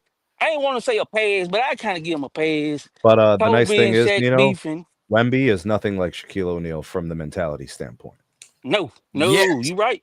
No, you right. That's what Yet. I'm saying, Transformer. How can we get that? Yet. Listen, Working out I with don't want KG is a good start. Yeah. the Working out with specs. KG is a good Y'all start. right. I'm not Yeah. saying I'm saying I agree with what y'all saying. Keep the KG the mid range because he got a shooting touch that Shaq didn't have. Yeah, but But also what add that KG into is his giving, game. hold on, Nino, what KG is giving Wemby is not, he's not teaching him how to shoot a jump Yeah. shot. He's teaching mentality. It's decision making, it's positioning, it's movement, Ooh, it's okay, okay. process, it's philosophy, it's basketball IQ. He's trying to give him game, not the That's very game. important. He's trying to Very give important. him game. He's trying to teach him the other things that got Garnett to the Hall of Fame, which was Okay. longevity, which was consistency, which was excellence, which was offense and defense, which was leadership, which was commitment, which was unselfishness. That's what got KG into the Hall of Fame. It's those things. It's not just a conversation about jumpers. It's basketball philosophy that he's teaching it. Well, that's very needed in today's game. See, I take what y'all be saying because y'all be having some truth in it with today's game. Now, as far as the skill, and you just broke it down perfect. I will give y'all that. I went back and watched the '90s. It wasn't. It was still skilled, but damn, what's the word you just said? It was a lot of that structure. MJ would walk you down, let them run through the triangle, walk all the way to the side of where he want the ball at, and go to work. And I said, man, this is Kobe. One, I'm talking about, bro. Yeah, so y'all be saying a lot of truth now. It was some stuff I still don't agree with, but hey, I went to watch. I said, this is crazy. Karl Malone was Gary Payton. I'm gonna let y'all go, but I got shout out Gary Payton. He went up on GP. my board from back in the day. Was a dog. Clyde Mhm. Drexler. I don't know. Ah, 50, iffy. I'm iffy on Clyde Transformer. You gotta teach me something about Clyde. I don't know.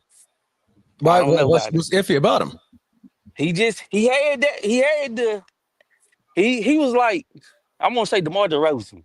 No, He had it, but it wasn't. I don't. He wasn't aggressive enough. He wasn't. I don't know.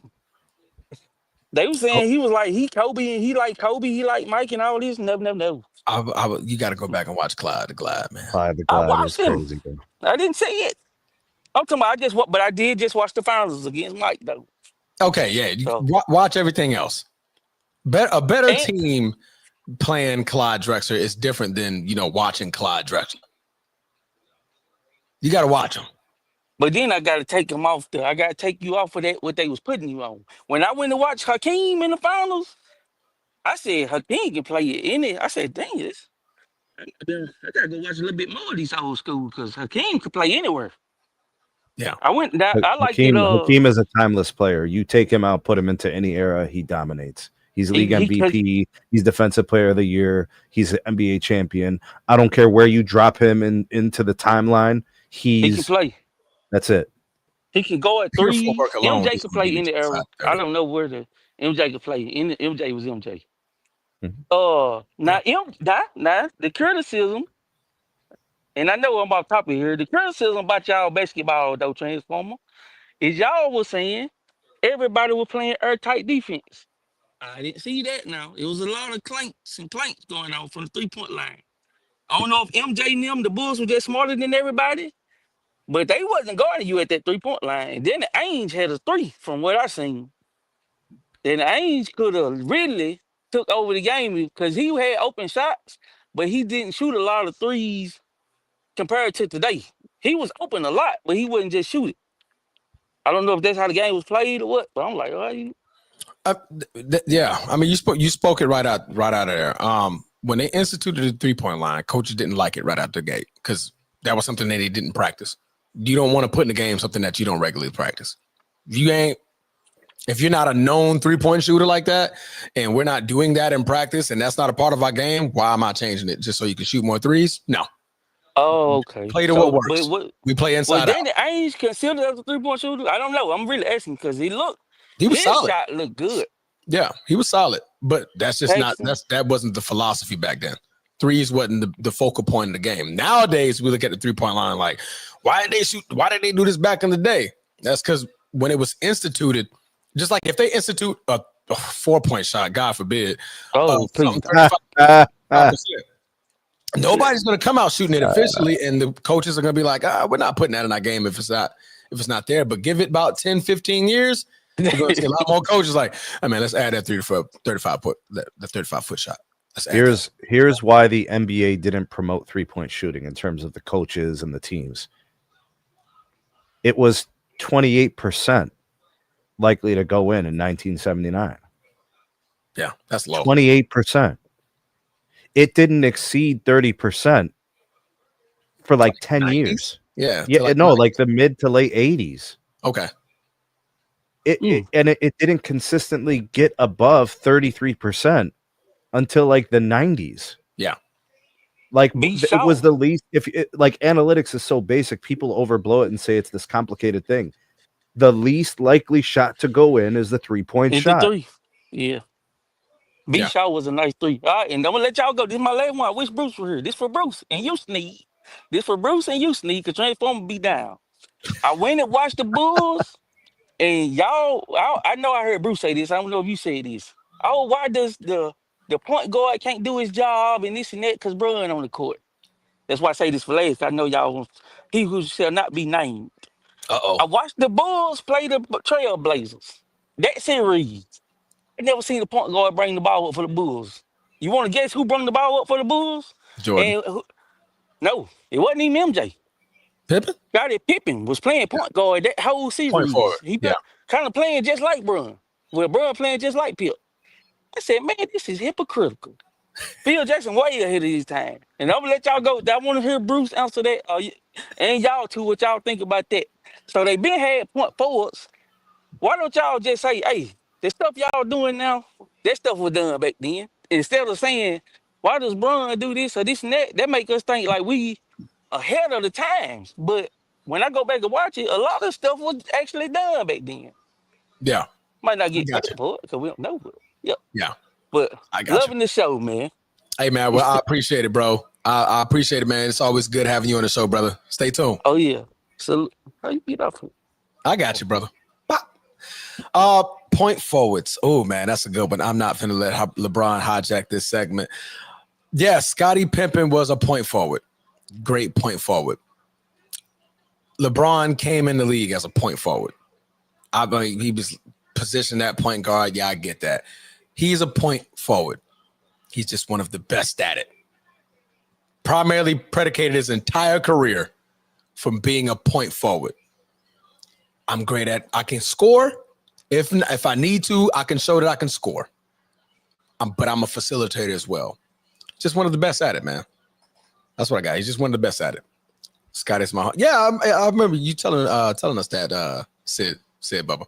But I'm not going to let LeBron hijack this segment. Nope. He who shall not be named. Going back, I'm not going to mention his name for the rest of the show. And guess what? The rest of these topics are NFL, so I don't even have to. I don't even have to. They're trying to knock you off your line, bro. Try to knock me off my line. Try to knock me off my pivot, Sneed. Trying to knock me off my pivot. Well, I was just about to move on, but the one of Brucey's minions is here. And I'm pretty positive he who shall not be named is going to happen. The one of Brucey's minions. Hey. What up, brother? Good morning, y'all. Good morning. What's going on, stupid? Beautiful Sunday morning, right? Check out that hat, bro. Look at that hat, Look at though, that bro. hat. Just Shout show out to him one that, time, bro. You know, I got to represent for the gang. You know what I'm saying? Got to represent for the gang, you know? Mm-hmm. We appreciate it, man, brother. About Wemby, first of all, let me get this KG take out the way. I seen Big Baby Chrissy saying something about KG was a mediocre Offensive player. I could have kind of agreed with that. He wasn't an overly well, okay, let me say this. You know the rumor around the NBA that KG is a fake tough guy. You know that, right? That's the rumor, right? That's the rumor, right? Okay. Ever since he said he made Lala taste when Lala tastes like Cheerios, remember he said that to Carmelo? Carmelo, yeah. Remember that? Mm-hmm. And Carmelo pulled up to the bus after the game. Yep. Well, I see him and Wemby working out together, or I guess KG trying to instill some of that, that edge that he had into him, in him. But truly, KG, I never was a KG type guy. I mean, I'm trying to make the subject about KG. He wasn't an extraordinary offensive guy. I mean, what is but he? He had moves. First of all, what is he supposed to be teaching? What do we supposed to be teaching Wemby? That's what I want to know. What is the footwork? Okay. Mentality. Okay. And that 15-footer he was great at. Okay. People forget KG was that 15, 20-foot range, KG was a problem. Okay. KG was a huge problem. That mentality in today's league, if KG was to be playing now, he's a force. Let me tell you why. Let me tell you why this is a good thing. It just thing. overshadows everything. Let me tell you why this is a good thing. Go ahead. Transformer. This is why. I'm going to just list off the games played per season by Kevin Garnett. Yes. 80, 77, 82, 99, which was lockout, 81, 81, 81, 82, 82, 82, 76, 76. This is a center that played Powerful. 76, 81, 82. See, this is the game. Okay. Availability is the game. True. And then let's talk points, right? Right. Offensive. Okay. 21, 23, 22, 21, 23, 24. This is a league MVP. Yes. This is elite defense, all NBA first team. I truly believe they gave that to him that year, but go ahead. But he's all NBA first team defense every year. In his prime, first and second team all NBA defense. He's in an era with Tim Duncan. He's an era with Shaquille O'Neal. I got you. He's in it so his competition, when I look at bigs, KG was in it. He was ultra competitive in all these aspects of a big. He wasn't that competitive when he had to run east to join the Celtics to get a championship ring. He was getting his butt kicked every year by Tim Duncan and Chris Webber and them. Can we agree that Tim Duncan was better than KG? He was in his way. See what I'm saying? Can we agree that the Lakers were better than the Timberwolves in that era? But stop acting like KG with this super alpha dog leader. He wasn't. He couldn't make no noise in the West. That's why he had to go east. Name 5 better players than KG in the NBA while he was in his prime. To me personally, yeah. So we'll make it easier for you. I would say his prime was anywhere from 10,000. Okay. Tim Duncan, Shaq, Kobe, Chris Webber. Chris Webber, C-Web, Allen Iverson. Prime better C-Web. Better Sacramento than KG. C-Web. That's in my opinion, Sneed. About the total of the prime. Oh, the total prime? Yeah, not just the peak. I'm gonna take C-Web off. The length of prime. I'm gonna take C-Web off. Okay, you got Kobe, Shaq, Allen Iverson, Tim Duncan. Who was in the East? Tracy was out there. Tracy McGrady, Vince Carter. Okay, you got that. But is it a fact that KG was getting his butt kicked in the West? He had to run east and hook up with the super team, the first big three, the first super team. Understand what I'm saying? Y'all trying to make it seem like, KG's this super leader and he's this super alpha dog type guy. He couldn't make no noise with the true alpha dogs. I think you're missing the point. You're missing the point that we're trying to make. What's the point you're trying to make real quick? Make it short. Nobody ever said that KG was the best player in the league. Yes. Did Sneed, you say that? I don't think I said that. We're not saying that he was top 3 best in the league during his prime. Did I say that? Yes. I didn't say that. Sneed, did you say that? We didn't say that. What he can learn from KG is what we're saying. Yeah, okay, I got what you can learn anything from anybody who played in the NBA. If you played, how many years did he play? He played for 21 years. For a man who played 21 years, I can learn something from a guy who showed me he can stay from 19 years old and retire at 39. Absolutely. I can learn something from him. What we're saying about Victor Wembanyama and KG, not saying he was this ferocious dog and he was this best player in the league. When KG was in his prime, what he can learn from KG, work ethic to make me last 21 years, footwork, 15-footer, mentality of the game, right? Jokic don't got that mentality. Embiid don't got that mentality. So it's up for grabs. That best big in the league, it's up for. I can be in that conversation. I instill some of that, just that, a little bit of toughness. Yes. Force myself inside that 15, 20-foot range. Learn some footwork from KG. I could grow to be a much better player. That's what we're saying. We're not trying to put KG on this pedestal that he is an all-time great, but he was like the best when he was in his prime or something like that. He was one of the best when he was in his prime. We're talking about what are some tools that Victor Wembanyama can add to his tool belt from KG. That's what we're saying. Yeah, that's what we're saying. Victor Wembanyama is not going to be KG. That's not what we're saying. Don't be KG. Add something from KG. Kobe Bryant and Hakeem Olajuwon. They're nowhere near the same player. I got you. Not even close. So Hakeem is a center. So KG also, I'm sorry. Yeah. So KG also could teach Wembanyama by coming up short in the playoffs every goddamn year in the Western Conference. You can teach him about that too, huh? It's coming up small in Muggsy Bowls in the playoffs. It's a team game, bro. Jeez. Okay. Hey, he made a Western Conference Finals. Oh, what doesn't matter? What does that matter? Did he get the ring? Did he hoist the Lombardi? We're not going to say he got cooked every single time. I mean, he made it to the Western Conference Finals because of who? The Baltimore boys. Sam Cassell got him over the hump. You best believe that. Sam Cassell was on that team, man. Hey, man. Hey, Transformer, do me a favor. There's a guy in the chat named Hey, It's Hugs. Put that comment up. Uh-oh. Hey, Hugs, how you feeling, brother? Uh-oh. Fake angry guy that seems to be wrong a lot. Well, hey, everybody has their opinion, Mr. Hugs. Well, you have your opinion to feel how you want to feel, brother. Hey, and welcome to the Format Podcast.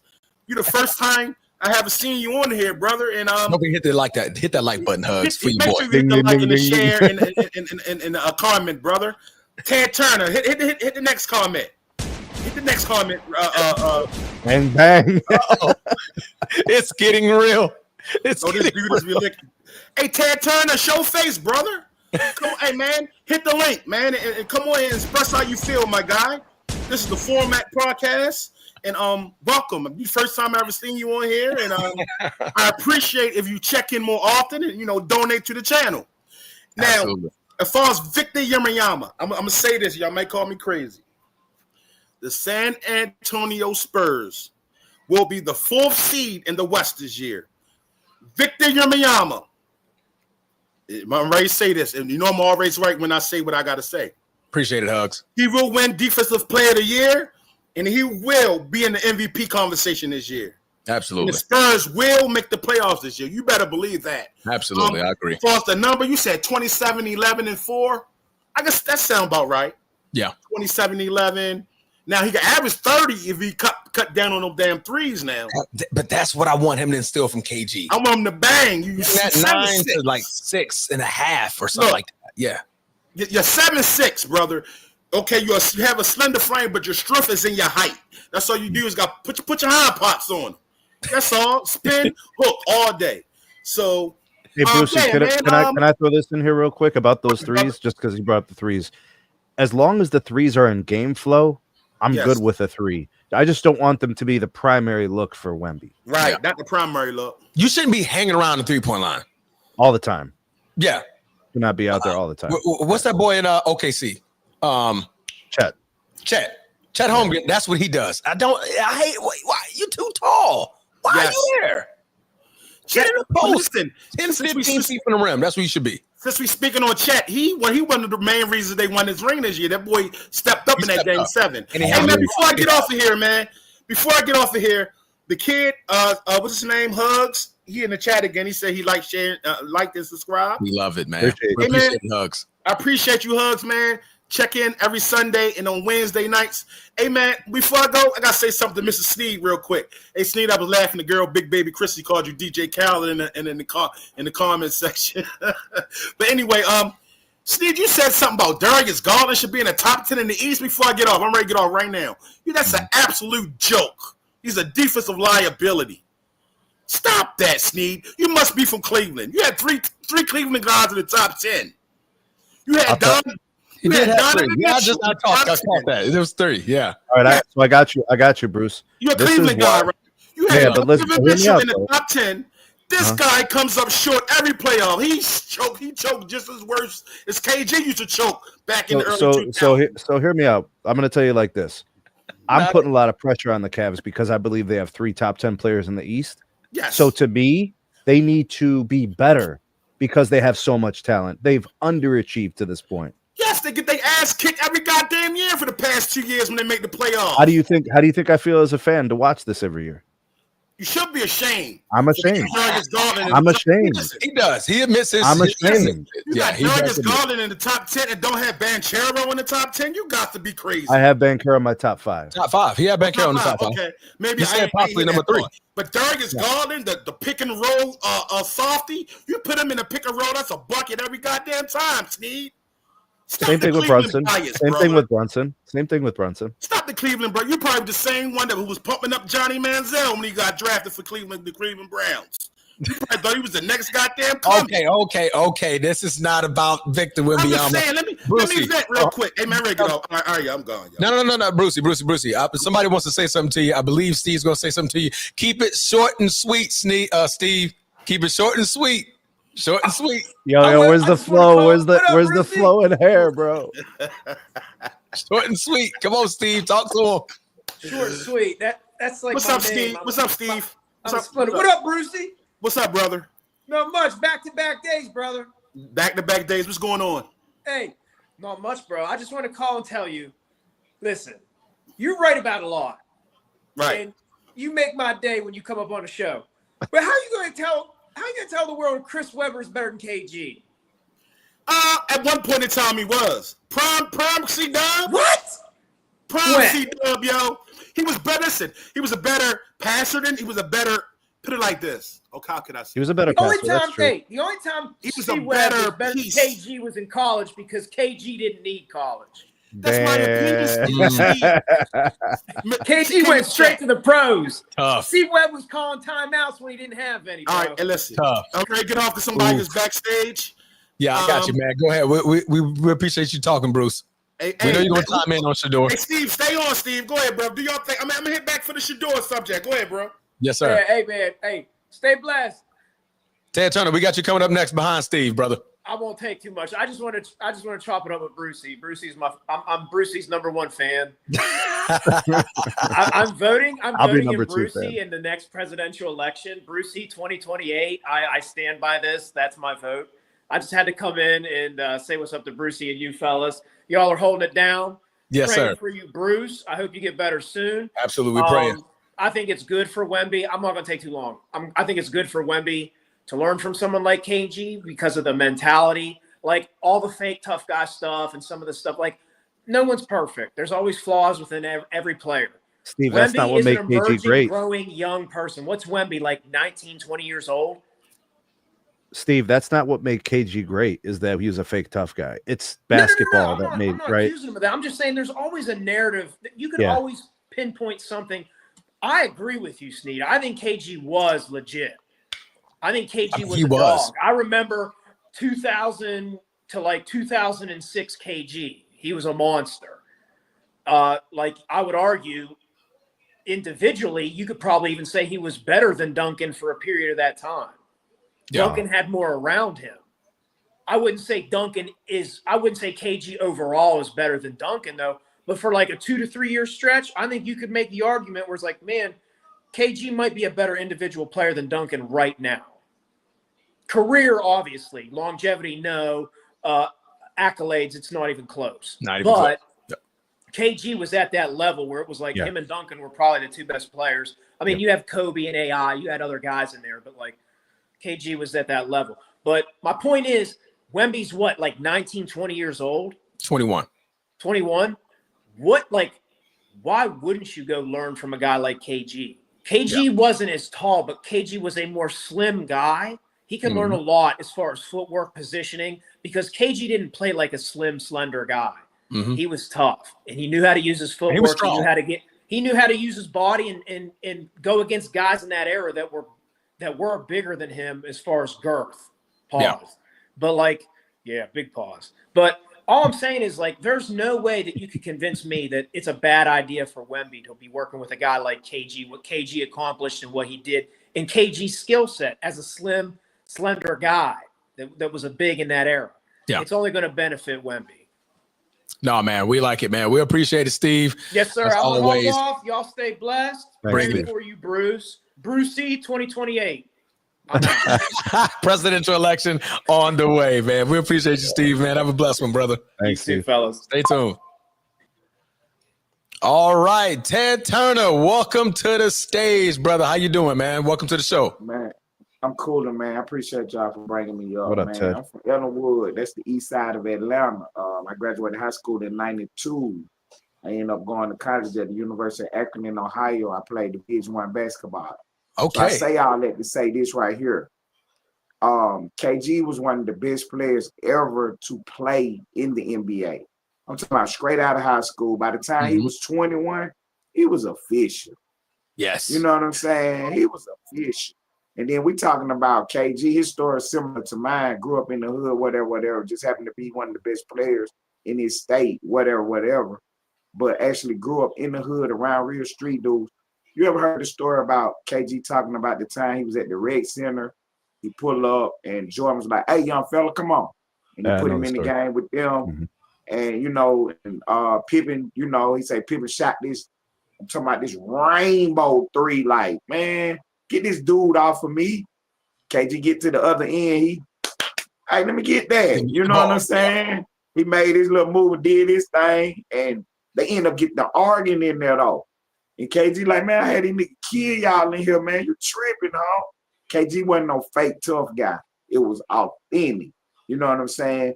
But you can see the toughness in his game, though, because he played on both ends. Yeah. You know what I'm saying? Because we grew up watching Jordan. We was inspired by Jordan. That's why Kobe mirrored Jordan. We're going to give you the business on the offensive end. Then we're going to lock you down on the defensive end. You know what I'm saying? But I don't mean to cut you off, Ted. Definitely legit. People, say it again. I don't understand how this doesn't get enough credit. When you are first team all NBA and first team all defense, what's basketball? It's real talk. 50% of the game, you're on offense, and I'm top 5 in the NBA on that. The other 50% of the game, I'm on defense, and I'm top 5 in that. Right. What are we talking about? That's why I don't respect LeBron James, because the era that we grew up in, I don't know how old you guys are. I'm 51 years old, but the era that I grew up in, you had to play on both ends. The best player guarded the best player on the other team. Wasn't no going to sit in no corner being the help man. You're the best player on my team. You got to go guard him, whoever he is. If it's KG, if it's Kyrie, if it's Luka, whoever he is, if you big enough to guard him, you got to go guard him. period. LeBron do not guard the best player. Okay, he old now, but even in his prime, he didn't sit down and lock down nobody. Kobe locking you down. You're not coming in the farm. You're not coming in his stadium, doing nothing. And then Kobe will go for 81. You know what I'm saying? He's just a different animal, man. But he mirrored Jordan, though. You know what I'm saying? Because that's the era we grew up in. Iverson, talking about some practice. What's practice? Practice is the place where I give you the business at. Practice is the place where you know I'm the leader of the team because I give you the business in practice every day. That's what practice was. I'm first in line and all that. That's the Jordan mentality. The young folks didn't understand it. They don't know nothing about it. All they thinking about is stats and stuff. When I play ball, I promise you, you ain't about to shoot 20 times if you can't guard your man. You're not about to even be on the floor if your man giving you the business. You know what I'm saying? Absolutely. We played a different game. Yeah. We played a totally different game, man. But yeah, man, I appreciate y'all, boy, pulling me up, man. Was it anything else that we was talking about? Because the Bruce's dude was ridiculous. Hey, man, we love Brucey, man. That Brucey is our guy. He's very, very passionate in what he talks about. He may be drawing Passion and facts is two different things. You can be passionate and be wrong. I'm talking about he the face Stephen A. Hey, I love you guys, man. I be in the bushes, man, but I'm going to definitely stay locked in with you, man. And anytime I get a chance, man, if y'all pull me up, I definitely rock out with you, man. Yes, hey, sir. It's Ted Turner, Ellenwood Studios TV. We report the news. I appreciate it, man. YouTube? Yes, sir. Yes, sir. I just dropped my channel. I got a lot of stuff going on. I actually do real news and commentary, but we on this other side of YouTube, and we on like what is called the dark side. Okay. So we do a lot of, fussing and cussing on the screen. Yeah. No, absolutely. Absolutely, man. No, it's, you know what I'm saying? But I actually drop real news. You know what I'm saying? So I really appreciate y'all bringing me up, bro. No, man, absolutely, man. Salute to your channel, Ellenwood Studios TV, man. Holla at him. Put your link in the comments, man. We'll be sure to check it out for sure. I don't think he can drop a link unless he's a mod. So yeah, you're right. If you could maybe put it in the private chat, we'll get it out. Yeah. Okay, I appreciate that, boss. Yeah, I drop it right before I go. If you don't just kick me off the No, I can take you off the screen, but you'll still be in the studio. And okay, it's just at Ellenwood Studios TV. That'll be I got it. I got you. I found it. You got it. Appreciate it, Sneak. Yeah, that's me right there. Look, let me show you something. That's the profile picture right there, right? Gotcha. Yeah, I got it. Yeah, that's it right there. Yeah, that's what I look like right there. Hey, I appreciate that, fellas, man. Because a lot of people don't, you know what I'm saying? We don't support each other enough, and this the only way we're gonna actually grow. You know what I'm saying? Don't be a gatekeeper, man. You know what I'm saying? Open up the gate. We support here. We don't do that stuff. Absolutely, yeah, man. I appreciate it, guys, man. Man, in the middle, Sneed, he has his own show. Anybody that has their own show, we bring them on, man. We allow you guys to have that opportunity in that platform, and we welcome you guys to share it. So that's what we're about, man. We're all about growth, and being on the format doesn't mean that we're going to gatekeep and everybody else stay on that side, man. It's all about collaboration and growing as a unit, and that's what we can do on YouTube, man. So we appreciate you guys and appreciate you for coming on, man. And salute to, again, Ellenwood Studios TV on YouTube, man. You guys stay tuned on that, and we'll be sure to check it out, bro. Absolutely. So y'all do football also, right? Y'all doing non-sports, right? Oh, we about to talk Travis Hunter, Shadour Sanders, and Cam Ward are coming up next. We came okay. I'm a Detroit Lions fan. That's my team. So go Lions. No. Bye, Ted. Bye. Go Lions. Bye, Ted. Bye. Appreciate it, fellas, man. I appreciate it. I'm gonna stay locked in with y'all, man. All right, bro. Take care, Ted. Good show. Good call. Oh, man, Ted was doing so good, man. He was doing so good. And then he brought that Detroit BS up on my show. It's go, Pack, go. Not sure you know, but there's the dough. Obviously, he saw it, guys, man. But no, man, we appreciate all you guys for coming in and chiming in on that topic. Boy, we ran NBA so freaking long. We're definitely about to run through some football. The rest of the show, we get to talk about football. Steve, say it with me. Football. Foosball. Foosball. We're going to talk some foosball, all right? Oh, man. That was some great call-in, guys. That was some great call-ins, man. We definitely appreciated you. Definitely appreciated you guys for chiming in. So we're going to kick it off with Travis Hunter. Oh, man. The two-way player. The number 2 pick. He was the number 2 pick in the NFL draft. The Jacksonville Jaguars drafted the kid out of Colorado, the cornerback, the receiver, the want to play it both ways guy. Well, he had his debut just yesterday, and he had a solid little debut. I'm about to pick up the stats here. Bear with me, guys. I definitely had it on my screen, and then I took it off of my screen. He played. There we go. All right. He had 1 reception for, Jesus Christ. I looked at the wrong person. 2 receptions for 9 yards, and he also played some defensive snaps. I believe he played 8 defensive snaps and 11 offensive snaps. What was your take on Travis Hunter? Was you able to watch his gameplay?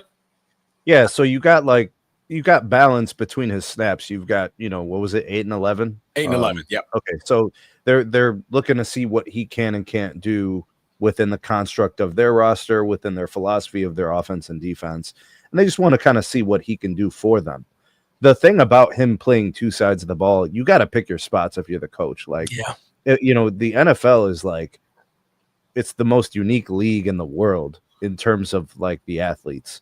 So to be a starting caliber player on both sides of the ball means you're probably going to end up hurting yourself on both sides of the ball.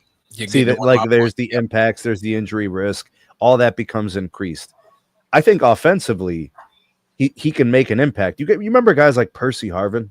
Yes. I could see something like that, some packages where he's like that. Traditional routes, he's got the speed, he's got all these great features.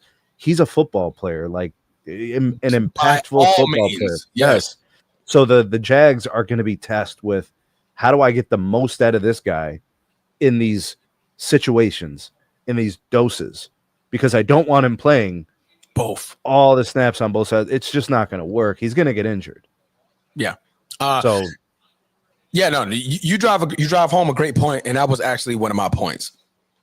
Both sides of the field. Can he play it? Can he? Yes. Should he? No. If he does, it has to be sparingly. If I'm the Jacksonville Jaguars, who gets paid the most money? Flowing hair, sunshine. He gets paid the most money. What haven't you seen out of flowing hair? He ain't throwing the ball well. All right. So if I need to help the guy I paid the most money out to, which is Trevor Lawrence, how can I help him get better? Give him elite weapons. I got Brian Thomas Jr. Now I have Travis Hunter. Mm-hmm. That's where he should primarily be. And if you want to sprinkle in, if there's an injury, if there's a formation, if there's a package for him on defense, you can sprinkle him in on that side. But 3rd and 10, 3rd and 15, third and long situations. Absolutely. He's coming in. He's got fresh legs. He had a little bit of rest since his offensive snaps, and he's coming in on 3rd, 4th down if they're going for it, and he can apply that pressure and really be more impactful on defense. Playing both sides of football, this ain't Colorado no more. This ain't Jackson State no more. Those are kids 18, 19, 20 years old. Some of them got ambitions to make it to the league. Some of them just happy that they got a free scholarship. Somebody's got to play. These boys is gunning for a paycheck. These boys is gunning to feed their family. These boys are grown men from the ages of 22 all the way up to 35 years old. Full body. They're aiming to knock you out, take you out, make a name for themselves, get paid. That's it. That's what they're aiming to do. You going through that on both sides of the field all game, your risk of injury just skyrockets. You're only 185 pounds. I can't have it. We're looking at the Devontae Smiths, the smaller type of receivers that are playing. They're getting hurt just playing that side. Mm-hmm. And now you got to go from getting tackled, making routes, catching plays, wearing out your legs, wearing out your calves, wearing out the quads, wearing out your Achilles tendons and things like that. Now you got to go play defense, where now you have to apply a hit, mimic the routes that are being ran by elite guys. These ain't just no anybody's that's playing at TCU or whatever other college you're playing against.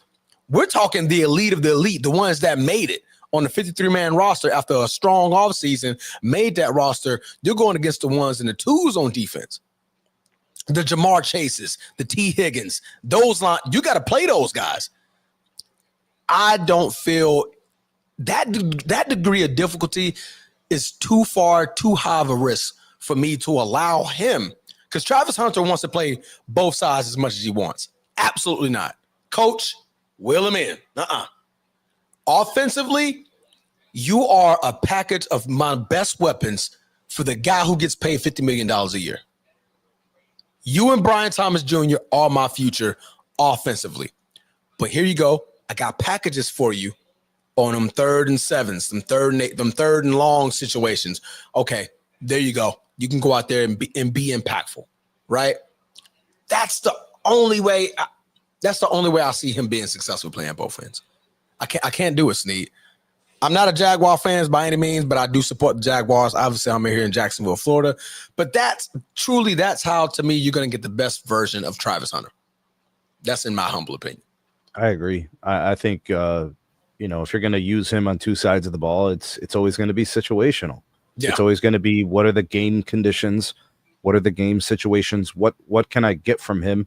I also think part of it's going to be an evolution over the course of the season. Yeah. How they're using Travis Hunter in week 5 will be different than week 1. How they're using him in week 9, different than week 5. Yeah. You might see certain game situations where they're like, yo, we watched the film, we saw the outcomes, we like you here in this situation. Yeah. It's going to be an evolution. It's just going to take time to figure things out and then they're going to monitor snap count. And they're going to watch to see, is he still explosive at the end of the third quarter? Fatigue. Yep. This is the NFL. Everybody runs 4-4. Yeah. What do most rookies say when they first enter the NBL? The it's NFL? Fast. It's fast. It's fast. Everybody can run a 4-4. Everybody. Quarterbacks. I had this conversation. Remember, we were talking.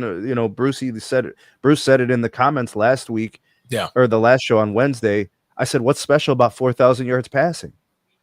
That's average now. That's normal. That's been average. Normalized. Now, I'm not saying Travis Hunter is normal in terms of athleticism. I'm just saying you're no longer clearly the best player on the field anymore. There's probably 5 other guys who are better than you on any given snap. Yeah. No, absolutely, man. I 100% agree with you. Now, to the game. Had a great game. Had a great showing in his first preseason game. Good. But you saw some plays where defensively, okay, it was his size that's going to be a problem. And that's not going to change much. He's a $185. His frame, he could probably get to 195, roughly around maybe 200 pounds, depending on how he's going to wire his frame. Because you don't want those type of players to gain so much weight, because you're asking them to play receiver, then you're also asking them to play corner. That's kind of tough when you're a dual position threat guy like that, and you're that fast and you're that explosive. But his size is obviously going to be a factor. When you're tackling and getting tackled by guys that are all running 4.4s and above, these linebackers, they're going to aim to crack you. Yeah.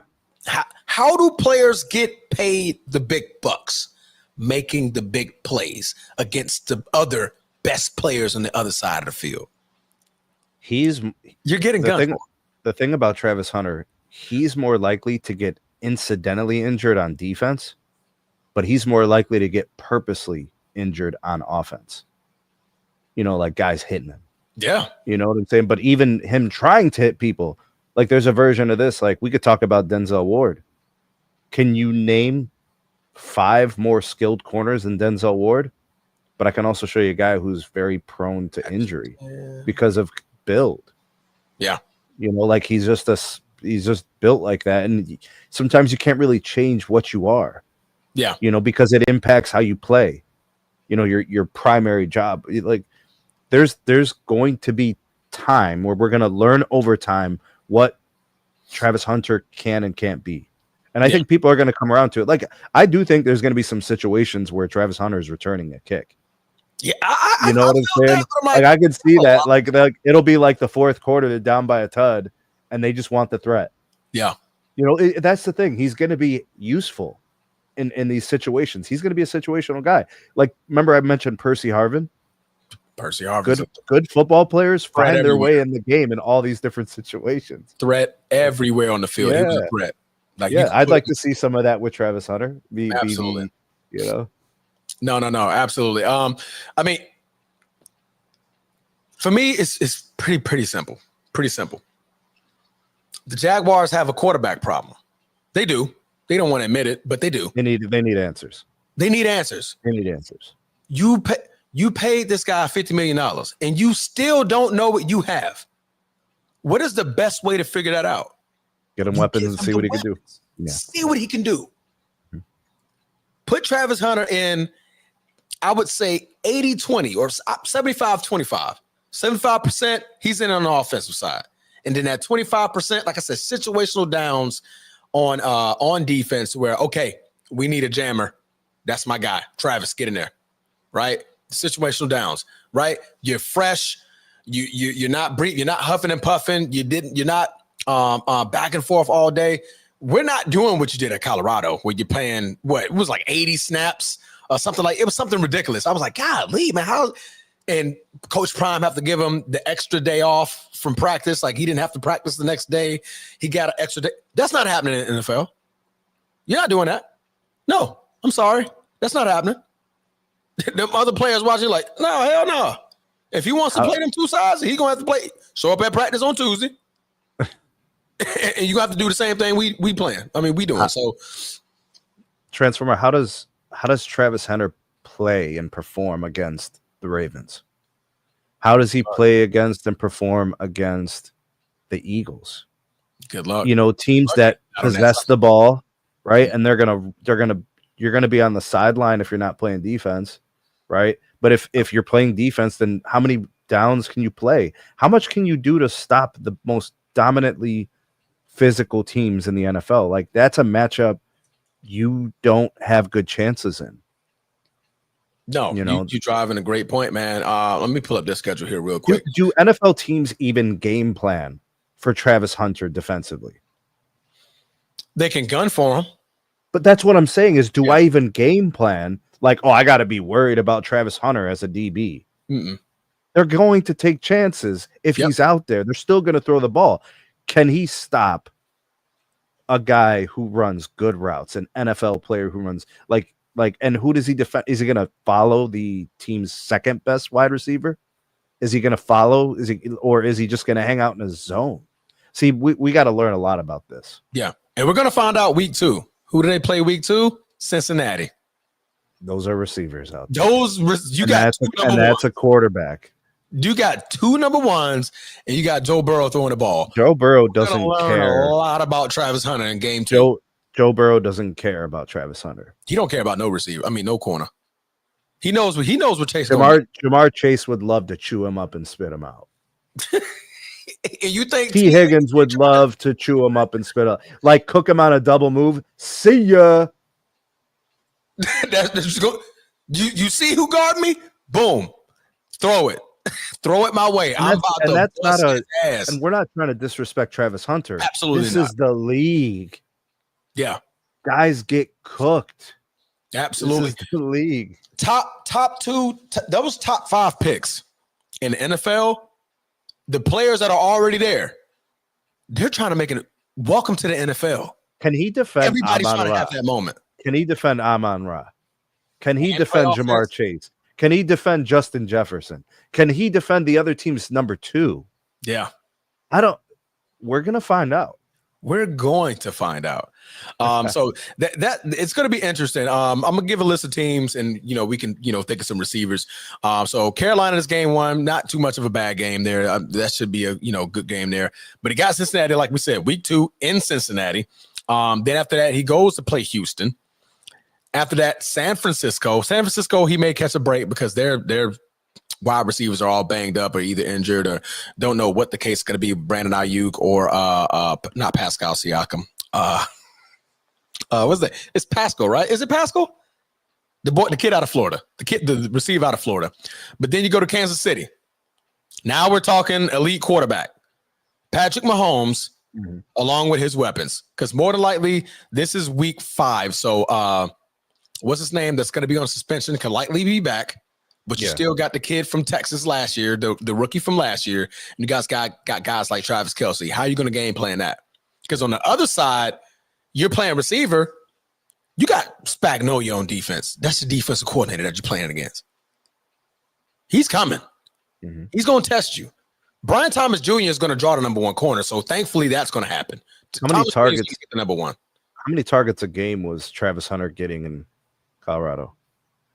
Ooh, I would say 14, at least 14. He ain't going to get that. He ain't going to get that in the league. Because he was number 1. Right. He's not going to get that in the league. And is he going to be able to internalize that he's not going to get that much targets? Is he going to internalize the fact that there's going to be a legitimate safety and corner that's kind of on his side of the field? Yeah. You know, is he going to be able to internalize that if the ball gets thrown as he's going across the middle, that a linebacker could deflect it no matter how good a route he runs or no matter how fast he is? And he's going to see defensive schemes that are complex. Yeah. That he's going to wonder why he's not getting the ball, but the quarterback can't throw it because there's risk. And if Trevor Lawrence does throw it and throws picks, Travis Hunter is going to have to also reconcile that maybe he's not that great. Yeah. And now you're learning about your quarterback. You're learning. Because if I'm elite on who was throwing him the ball, bro? Who was throwing him the ball in college? Shedeur. And he was accurate. Very. Which makes Travis Hunter look pretty good, right? He was throwing the ball. It was 70% completion percentage. Like, the shit was high. It was extremely high. All Shedeur just had to throw it in his vicinity. Shedeur, I could think of 20 things, Transformer, that is going to be new to Travis Hunter. Yeah. It's going to be a culture shift. It's like and we're going to learn a lot in the first half of the season. I'm just going to say that. Because you got Cincinnati, you got Kansas City, and you got Los Angeles. Devontae Adams, Puka Nacua. We're going to learn by your bye week, and when your bye week is in week 8, by week 8, we're going to see a lot about what we can get out of Travis Hunter. Let's give him some truth here and be like, hey, what do you think about the NFL quarterbacks we play? Pretty good. They throw the damn ball. Like, I didn't think they could do that. That was a tight window. How did he get it there? Yeah. No, man, absolutely. But no, man, Travis Hunter, man, I think he's a great football player. Absolutely great football player. I just think we need to temper down the expectations of playing both sides as much as he wants to. This ain't Colorado. And you're not the best. You're not the superstar of the team yet. You can be. You can be the superstar of the team, but not yet. Temper your expectations. Focus on being great at one thing. And when I prefer you being one of the greatest receivers because your quarterback needs it, right? Offensively, you guys need to be better. Go ahead. He should focus just doing exactly what his coach asked him to do. That's his job. He should go in and be the best professional he could be. Soak up the game, learn as much as possible, study, stay physically ready, and just listen to your coach. Because if you do your job, nobody can question your progression, right? Because it's literally, coach is asking me to do this. I just want to do it and help my team win. Correct. And I've been hearing a lot of great reports out here in Jacksonville. The city loves him. He's very likable, bro. He's a likable kid. Yeah, loves him. They love him. Coaches say nothing but great things about him. His work ethic, his film study, everything about him. He's trying to learn. So, and that is going to show in his gameplay. But you're gonna have to experience it first. Like them first 4 or 5 games where he's just getting in tune with it. And this is gonna be a coach and learning coach. You got to think this coach just got here.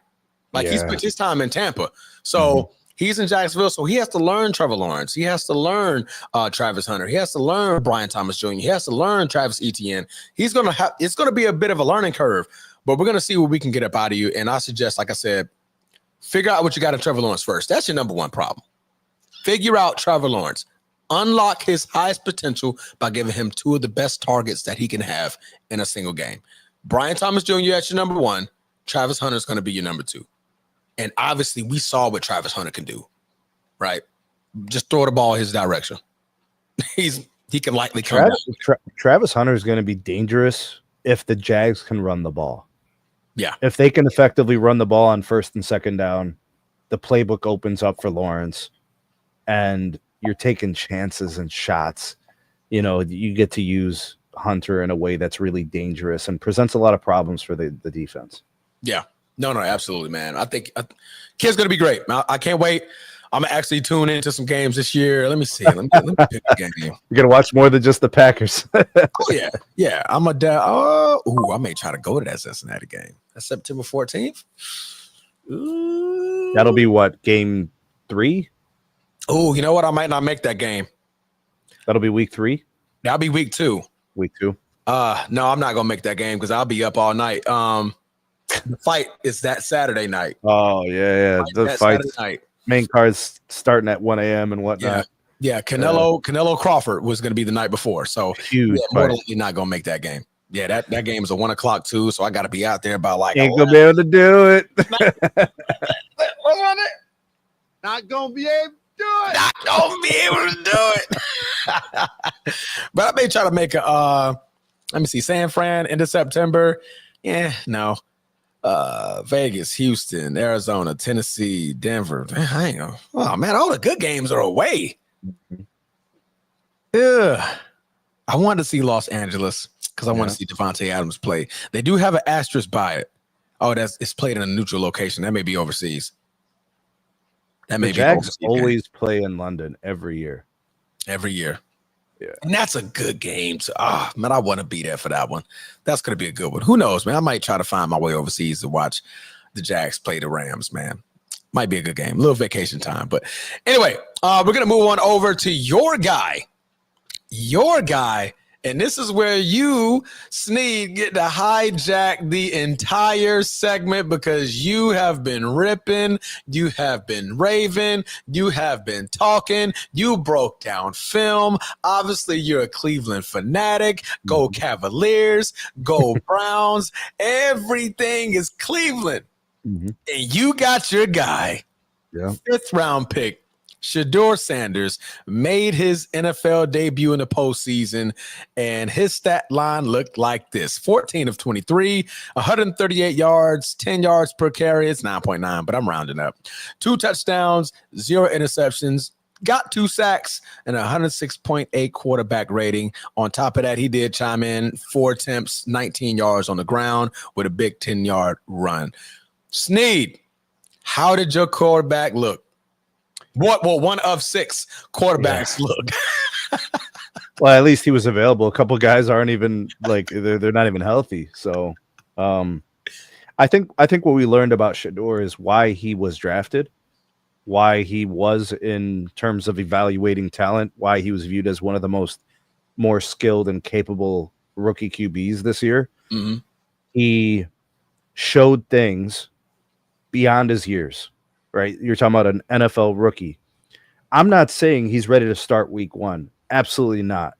You probably actually shouldn't start him week 1. That was my take.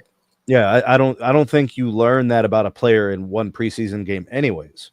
But what you saw was he made a couple of throws against a defense that, when I look at the film, was actually in position to break up the play, but he still got the ball there. Mm-hmm. So I saw accuracy in his throws. Mm-hmm. I saw progressions in terms of the actual play, right? So he looks receiver 1, receiver 2, makes the throw. I saw arm strength. I saw the accuracy. I saw decision-making. I saw him not rely on his feet. So he didn't get happy feet all the time and just get worried and, scared. And he made good plays. So he proved that there's a reason you drafted him. He proved that he was supposed to get this preseason start. And he proved that he has a roster spot. He proved that he deserves investment, is what he proved. See what I'm saying? Like, he deserves resources. He deserves the coaching staff to focus on him and his development. He proves that the Browns need to invest in him, right? As a future quarterback for their team. I saw enough to warrant another start in the preseason. Agreed. So the next game he should start. He should play the entire first half, and he should open the third quarter. Agreed. Whatever you do from there is fine, but you need to keep that same blueprint. He needs snaps. He needs to see different defenses. You got to see what he does against zones. You got to see what he does against man. You got to see what he does when these teams actually start playing their ones on some of these drives. You have to see, and you have to let him play with his ones. Yeah. You know, you have to like he threw the points. Yeah, go ahead. He threw that ball down the sideline to that. I don't even know who the guy was, bro. Number 37 or whatever. That's not a guy who's high on the depth chart. So if you're throwing that to Jerry Jeudy, that's a catch, and then it's yards after the catch.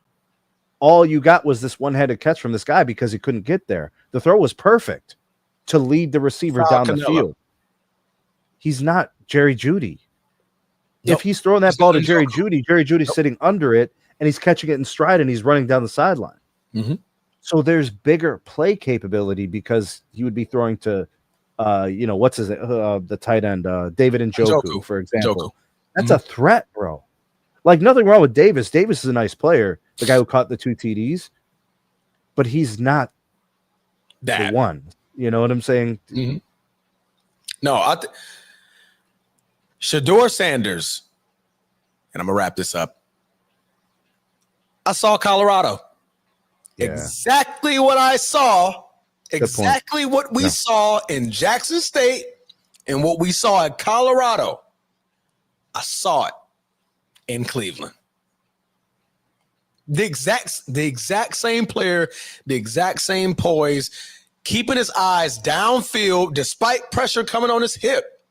I'm gonna scram. I'm gonna move, but I'm keeping my eyes here, looking at my reads. And if you look at some of those plays where it was a blown coverage or a linebacker got through, a defensive tackle got through, he's moving. He's going to move to his right. He's going to move to his left, but he's keeping his eyes downfield because he knows one of y'all are going to get open. Mm-hmm. And my job is not to scramble. I'm not this elite runner. I'm not super fast. I'm not a Lamar Jackson. I'm not a Jalen Hurts. I'm not none of those. I'm a decent runner. I think he runs like a 4.6, 4.7 or something. But everybody runs that. Everybody runs that. So I'm not going to outrun this 4.4 linebacker that's on my hip. Nope. But if I'm keeping my eyes downfield, I got to trust the process, and I'm looking.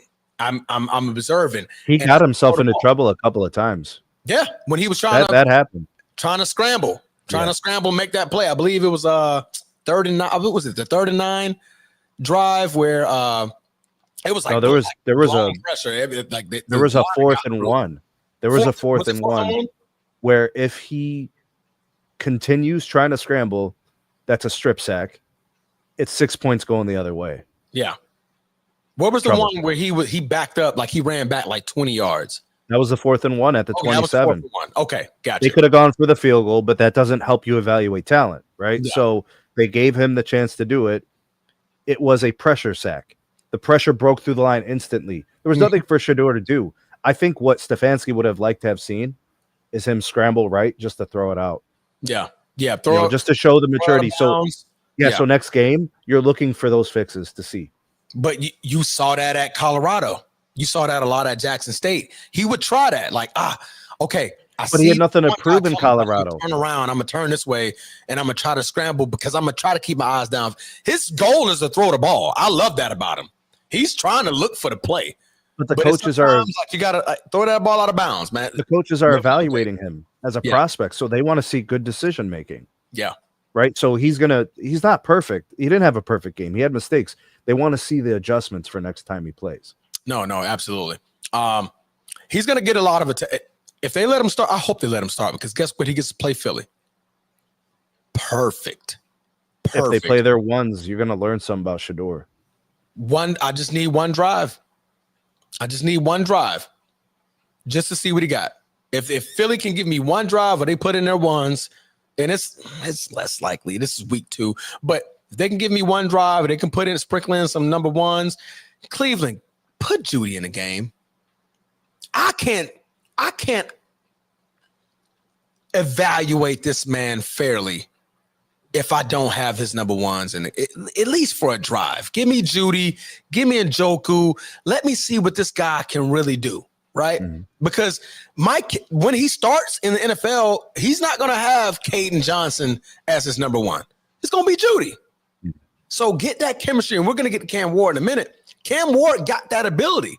He had, not ability, he had that opportunity. Right. He got right off with it with Calvin Ridley. Calvin Ridley, nice right player. Off with it. Nice player. Nice player. Mm-hmm. Give Shedeur Judy. Let me see what he looks like with Judy. Let me see what he looks like with his tight end. The guys that he's really going to be playing these games, with. And he showed. I'm proud of Shedeur because he showed all of this even without it.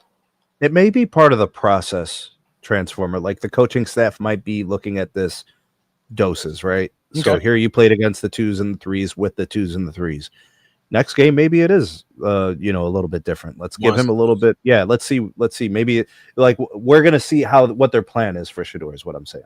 Yeah, and I think if Philly comes out there with their wands, please give Shedeur his wands because he's gonna. I guarantee no joke. I guarantee you, Stefanski is in contact with the coach of the Eagles, and he's like, "Hey, play wands. What are you guys up to? Let me know because I kind of want to see what I got in this kid." Yeah, And then the hype is real now because we've all seen it. We're like, duh, y'all let this kid drop to the 5th. So you got all this hype. The hype train is very, very real. It's very, very surreal on Shadour Sanders. I'm pretty sure Stefanski is making that call, like he said. Hey, what you doing? Because I'm trying to see something now. I'm trying to see why my GM went to go grab this kid. You know what I mean? Like, because I thought we had Dylan Gabriel. I thought that was our future. Obviously, I might be wrong. Could be. You don't know. Yeah, you don't know. So no, I'm extremely, extremely proud of the kid, man. Obviously, he's living up to the name. Like I said, we saw exactly what we saw at Colorado. And I like what New Juru, I believe that's your name in the comments. I like what he said earlier. Slow start, but getting that rhythm, poise, accurate, keeping his eyes downfield, and he was in them end zone passes. They were between 2 and 3 defenders both times. He's showing that he has that power to get it there, and it's accurate. So if you're accurate, you can beat man, obviously, right? If you're accurate, you can cook zones. Absolutely. It's just timing. You're just waiting for the wide receiver to break across the one zone that they're currently in, and then you're throwing them through in between the 2 zones. Exactly. And then the touch, the touch throw from the sideline, you showed that he has touch. That was right over the corner. I'm telling you, if that's Jerry Jeudy, that's going down the field for more. Exactly. Right. So kid was making some very, very great plays. Like I said, I'm just proud to see it. I'm happy to see it. Everybody in the world was seeing it, was tweeting about it. The first throw, because first throw was crazy. I'm like, damn. It was 1, 2, 3, and my man Caden was right there. Boy, that was good. Thank you. So obviously, man, I'm definitely hyped to see what it's going to be like with his ones in there, man. So hopefully we get to see it. On to I almost forgot what I was going to say. On to Cam Ward. Are you ready to move on to Cam Ward? Sure. Because I feel like this is your guy. I'm letting you have this moment. Hey, all I know is that he has the most potential on this roster. He's the highest upside player on the Browns roster. That's all. Upside. Talking upside. Yeah. Right. So I'm ready. I think, what would you say? The juice is worth the squeeze? The juice is worth the squeeze. The juice is worth the squeeze. The juice is worth the squeeze, man. But yeah, man, Shedeur, we're proud of you, man. Keep going. Hopefully we get to see you played against the ones. By the way, his celebration is money, bro. The yes, sir. Yes, sir. That boy good, bro. Cleveland quarterbacks somehow know how to get celebrations. You got the money man's like the money joint. You got around here with the flex. Now you got. You got to play on Sundays, though. You got to play on Sundays. You got to make the plays. You got to make the play, and I'm pretty positive that he will. I'm pretty positive that he will. His mentorship from Tom Brady. You know, obviously Tom Brady wasn't the fastest, but he was great at what he does, staying in the pocket. And I saw a lot of that from Shedeur. He stayed in the pocket. When he do that. So that play down the sideline, he stepped away from the pressure. The pocket moved a little bit. Mm-hmm. He stood in there, looked down the field, put the touch on it. It was wonderful. It was through a dart, and he kept his eyes. All he did was rotate his hips.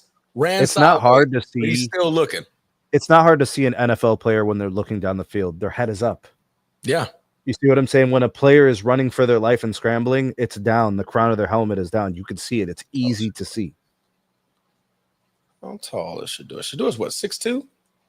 Yeah, something like that. Because he's not that tall, so it's obviously no. He's a regular size quarterback. 6'1". He's just a regular guy. Yep, 6'1". Yeah, Shiloh 6 foot. That's what it was. Dylan Gabriel is 5'11", so obviously 2 inches shorter. And Cam Ward, who we're about to get into a second, is just only an inch taller than him. So no, man. Thank you, Jeffrey Champion. He's 6'1". He's listening. So where is he going to make his best plays? Just to the side, off the edge of the pocket. He's just going to do this little roll thing. He's just going to do this little step aside thing, and he's going to see the field exactly how it is. Yeah. New Juro, I believe the stat line in the second quarter, he had more touchdowns than incompletions when he got the 2 touchdowns. Or was that the second half? Was it the second half or the second quarter? One or two. He played the third quarter. I saw him on some drives. Yeah. It's either the second half or whenever he started throwing the touchdowns. I think that was the second quarter. His best plays came as he moved out of the pocket. Mm-hmm. But basically, he just moved the pocket. He's just moving the pocket. He didn't scramble. He just moved the pocket, and that allowed him to scan the field. Yep. Absolutely, man. And he was decisive. He made decisions, and he made the throws. It was beautiful. Absolutely, man. You can't hope for nothing but the best, man, in Cleveland. Because I know Cleveland, y'all been going through it for about at least 50 years. Oh, man. I hate you, Transformer. Everything was going so well, T. It was. You just derailing the whole damn thing. This is why our people don't have nothing, bro. Can't go places and act properly. Grow up, Transformer. Yeah, come on, bro. Go Lions, bro. Go Lions. Golly. Go Lions. No. No, man, don't make our boy come back in here and talk about go Lions. Yeah, talk about them Lions. No, absolutely not. Me and Ted gonna be cool, bro. He's been calling it. I'm mad. I'm booing both of you. Boom both of you off the line. All right, man. So we're going to move on to Cam Ward. And after that, we're going to open up the phone lines for you guys to chime in on Travis, Shedeur, and Cam Ward all at the same time. Cam Ward, the #1 overall pick, made his debut as well against the Titans. Almost said Steelers. Versus the Bucks. Versus the Bucks, man. Cam Ward, 5 of 8, 67 yards. No touchdowns, no interceptions, but made some great throws and looked like him and his receiver have been friends for quite some time. And Calvin Ridley, what did you see in that game for Cam Ward's first start? I'll tell you what the coaches were looking for and what they saw. So what we're seeing from a lot of these teams, they're playing zones a lot on these QBs. I don't know if it's because they know that the guys can play man, but they're dropping players into zones. So what you're trying to see is where they spot the ball when they throw it, right? Because they're going to have to go over some zones, right? So they need touch, but they still need to make sure they get their timing. I saw good timing. I saw good footwork. I saw him standing in the pocket. I saw him with a little bit of that chemistry you spoke of with his #1 receiver. Like that's his arm is strong. I saw a throw off the back leg come in with a lot of fire on it. So yes. So, and I saw a couple of slot throws across the defense. Those you have to be careful about because on Sundays, you're going to be getting the team's number ones, which are the fastest, which are the strongest, and the smartest, right? They know where to be. But it was good to see him stand in and make some throws. That's the thing, man. The happy feet from the young quarterbacks. You don't want to see them. Scramble. Yeah, because, and I was talking about this on my video about Shedeur yesterday. If he scrambles on that one TD throw, he doesn't see Davis in the end zone because he'd be moving away from him. Instead, he stood in the pocket and made the throw. Same thing with Ward. I saw him stand in, pressure coming off the edge. He just stepped into his throw and made the throw. The coaches are happy about those plays. Yeah. Even though they only got 10, 15 yards, it's what they're doing in the play. There's no home run in the preseason. No. You're looking for specific situations. 3rd and 9, 2nd and 10. Here's what the playbook says. Let's do this. And then they executed. He made good plays. He made really good plays. Did you learn anything new about Cam Ward yesterday? No. All I learned was that this guy is doing it against NFL players. Now here's what I'm noticing about Cam Ward and Shedeur. They're best in the shotgun. Yeah, shotgun. Yeah. So like, if we're looking at the next progression of what these guys could do, can they do like?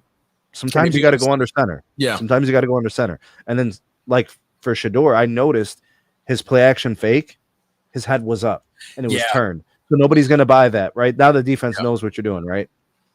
So some of those subtle things, I saw some of that with Cam Ward too, meaning, there could have been, there were a couple of chances at some picks.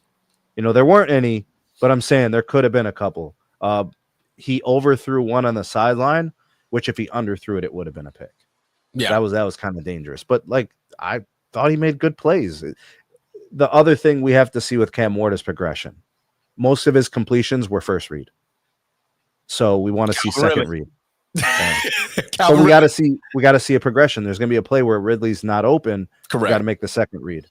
And obviously, 3 targets, 3 receptions, 50 yards out of Calvin Ridley. So, I mean, obviously, you as a coach, you love to see it, right? So I'm going to call that, you love to see it like, hey, his number one was open. He got it to his number one 3 times, 3 receptions. Obviously, they have some chemistry. Now, Shedeur this thing. Take Calvin Ridley out.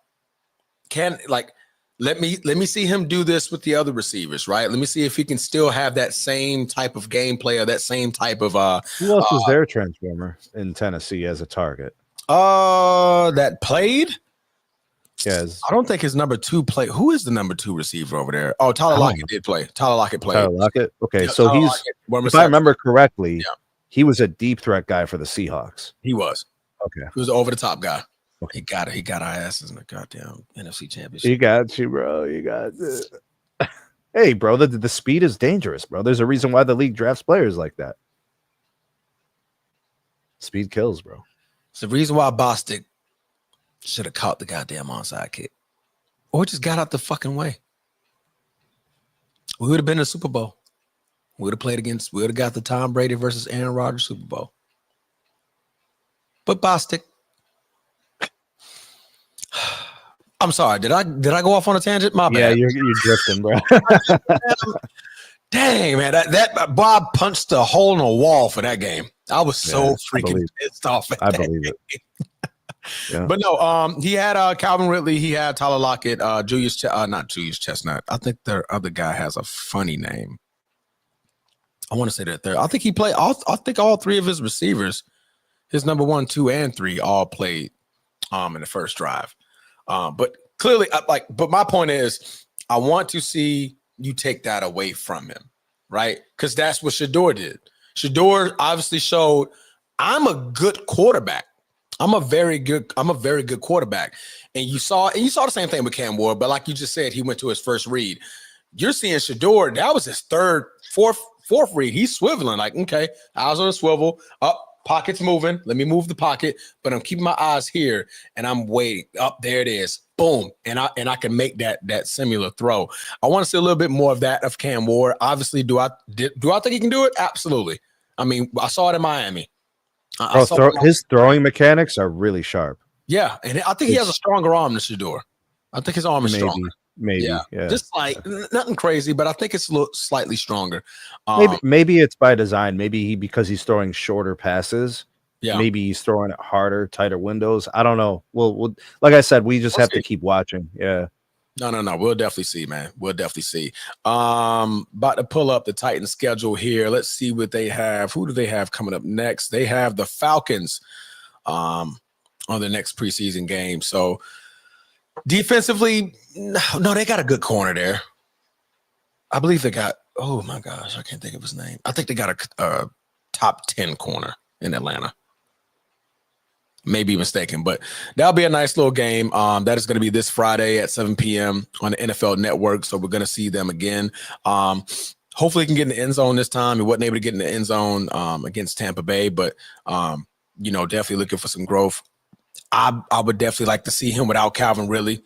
Get a drive without him. You could, kind of scheme up what you can. Tony Pollard even played that game. So you had your number one running back, you had your number one receiver. So you had the guys that you're going to play with on Sunday in that first drive.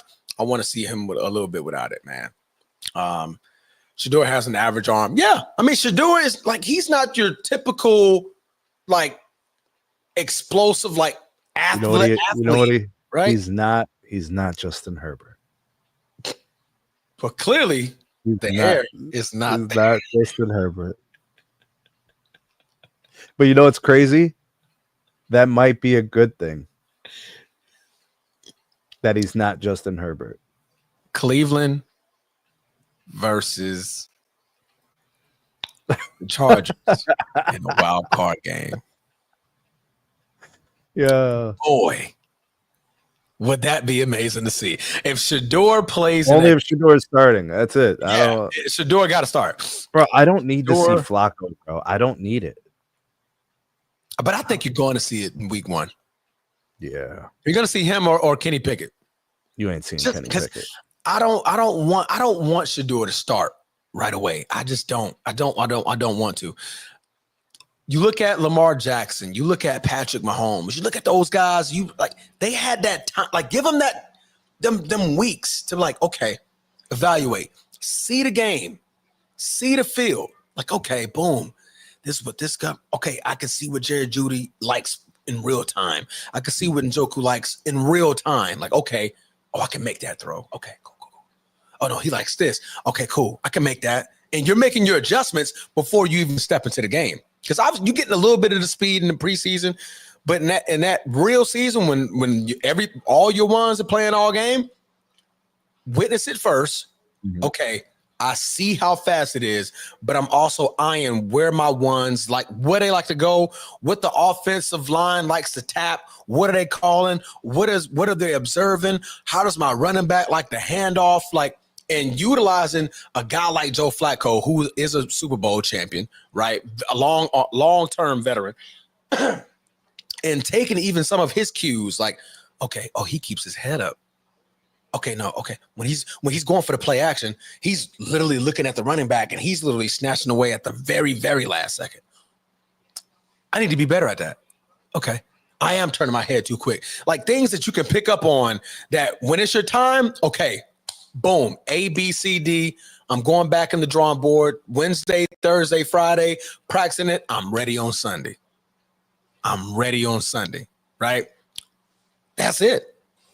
I think once you got that, insert Shadour Sanders. There you go. Insert Shadour Sanders, man. Because they got this. They're starting off a pretty tough schedule. I just not looked at this. Boy, y'all got a hell of a schedule. Y'all can legit start the season. But you're not looking at the season our hearts are set out on a playoff berth. You're not looking at the season like it's, playoffs or bust. It's I got a couple of nice pieces. I got to see what this quarterback thing turns into. I just paid Myles Garrett. I brought in a couple of guys. I've got a pretty established secondary. So I've got things that can help me be competitive. Yeah. But it's really about what this team is going to become over the next 2 to 3 years. No, absolutely.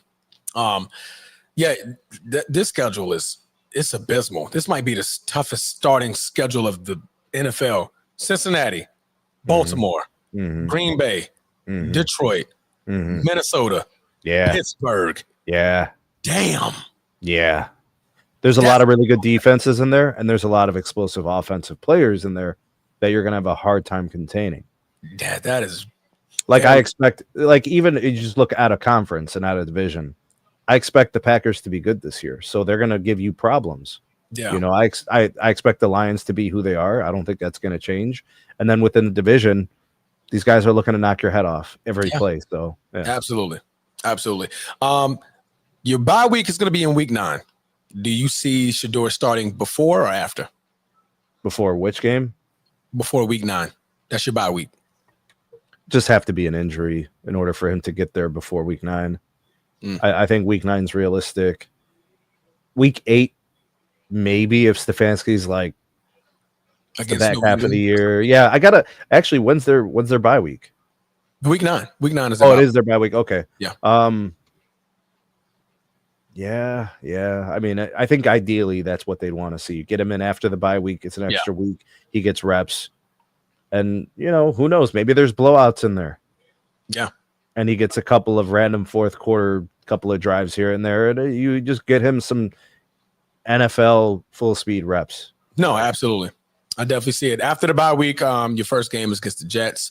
Then you run into Baltimore. Then, Vegas, San Francisco, Tennessee. Tennessee, you definitely want him starting. That's Cam Ward. I want to see that. That's going to be a great game to watch. December 7th, Cam Ward, Shadour Sanders, the number 1 overall pick versus the number, 145th, 147? Yeah, something like that. 30, yeah. 130, 140, somewhere around in the down under. That's where he got drafted. Like 150 something, yeah. 150 something. Let me see. Shadour Sanders draft pick. Bro, every NFL team passed on him 5 times. Every NFL team passed on him 5 times. Yeah. Honestly, if we didn't have J-Lo, Green Bay, what we doing? Mm-hmm. That's our typical guy. Mm-hmm. Keeps his eyes down the field. We like accurate quarterbacks. That's him. He's not going to kill you with his legs, but if he gets out of that pocket, he can go make a play. He can get you 7, 8, 10 yards. If he can break something open, I would have liked it. But we got J-Lo, and we just paid him a hefty salary. He's there to stay, bro. That's the answer. That's our third pick. So, our third back-to-back Hall of Fame protege quarterback. All right. But what we're going to do, man, we're going to sit here. We're going to open up the phone lines for you guys. We're going to allow you guys to chime in. Let us know. Not open up the phone lines, but we're going to open up the link to you guys. Come in, comment. We're going to talk Shedeur, Travis Hunter, and Cam Ward. So whichever quarterback you would like to discuss, please feel free to join the channel. Here is the link up in the comments. And boom, you guys have it. So come in.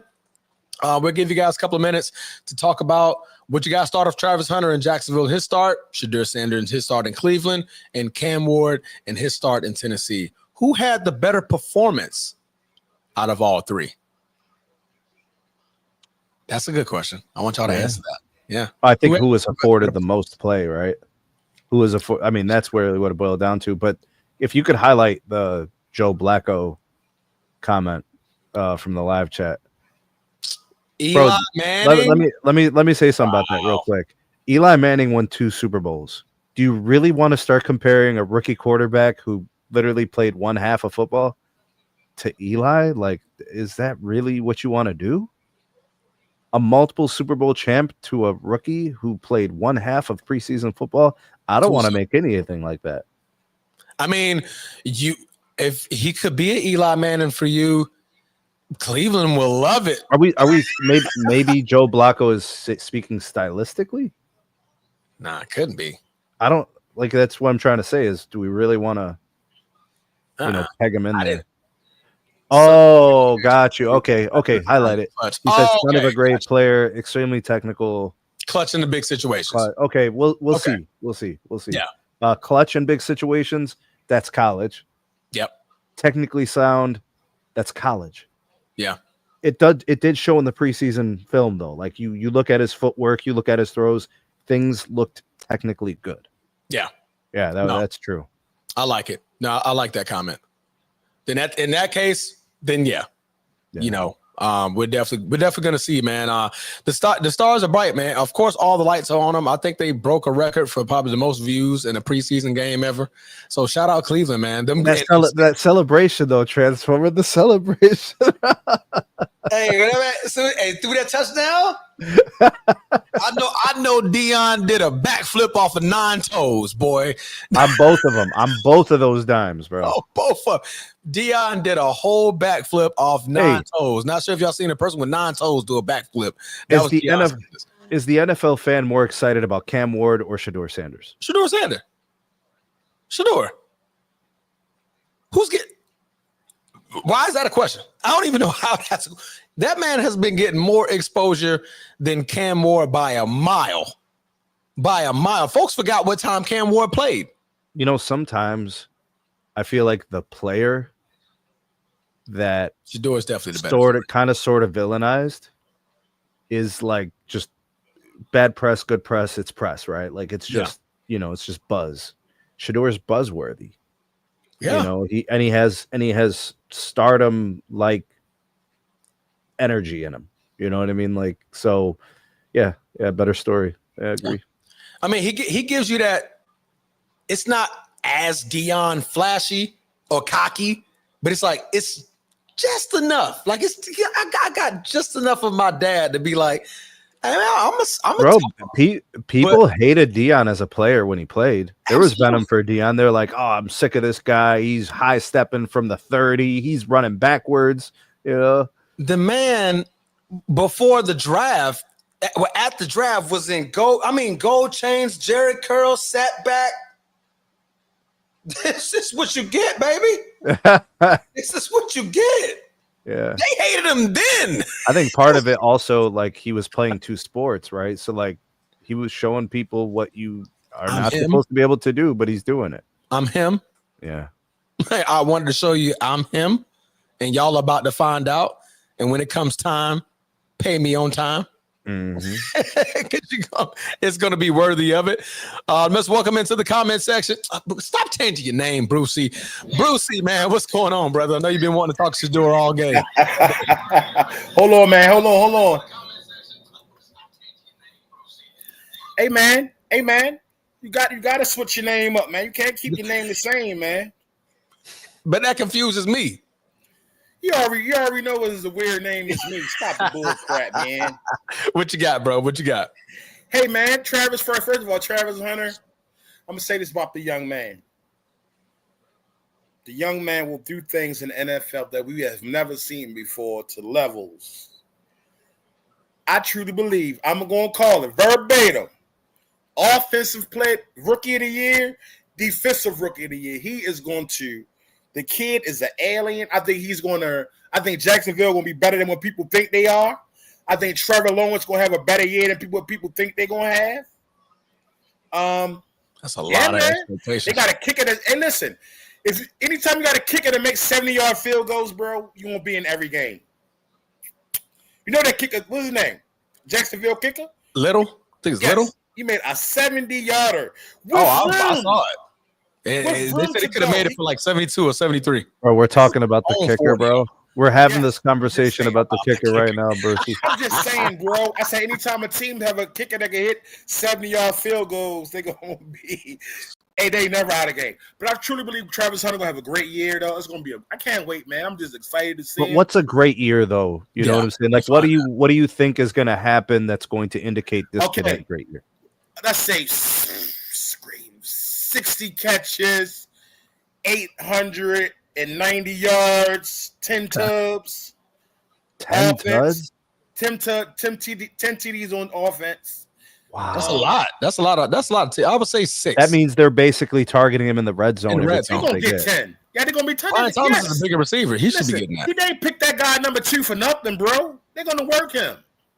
Okay. Yo, Travis Hunter is a different animal, bro. This is something different we never seen.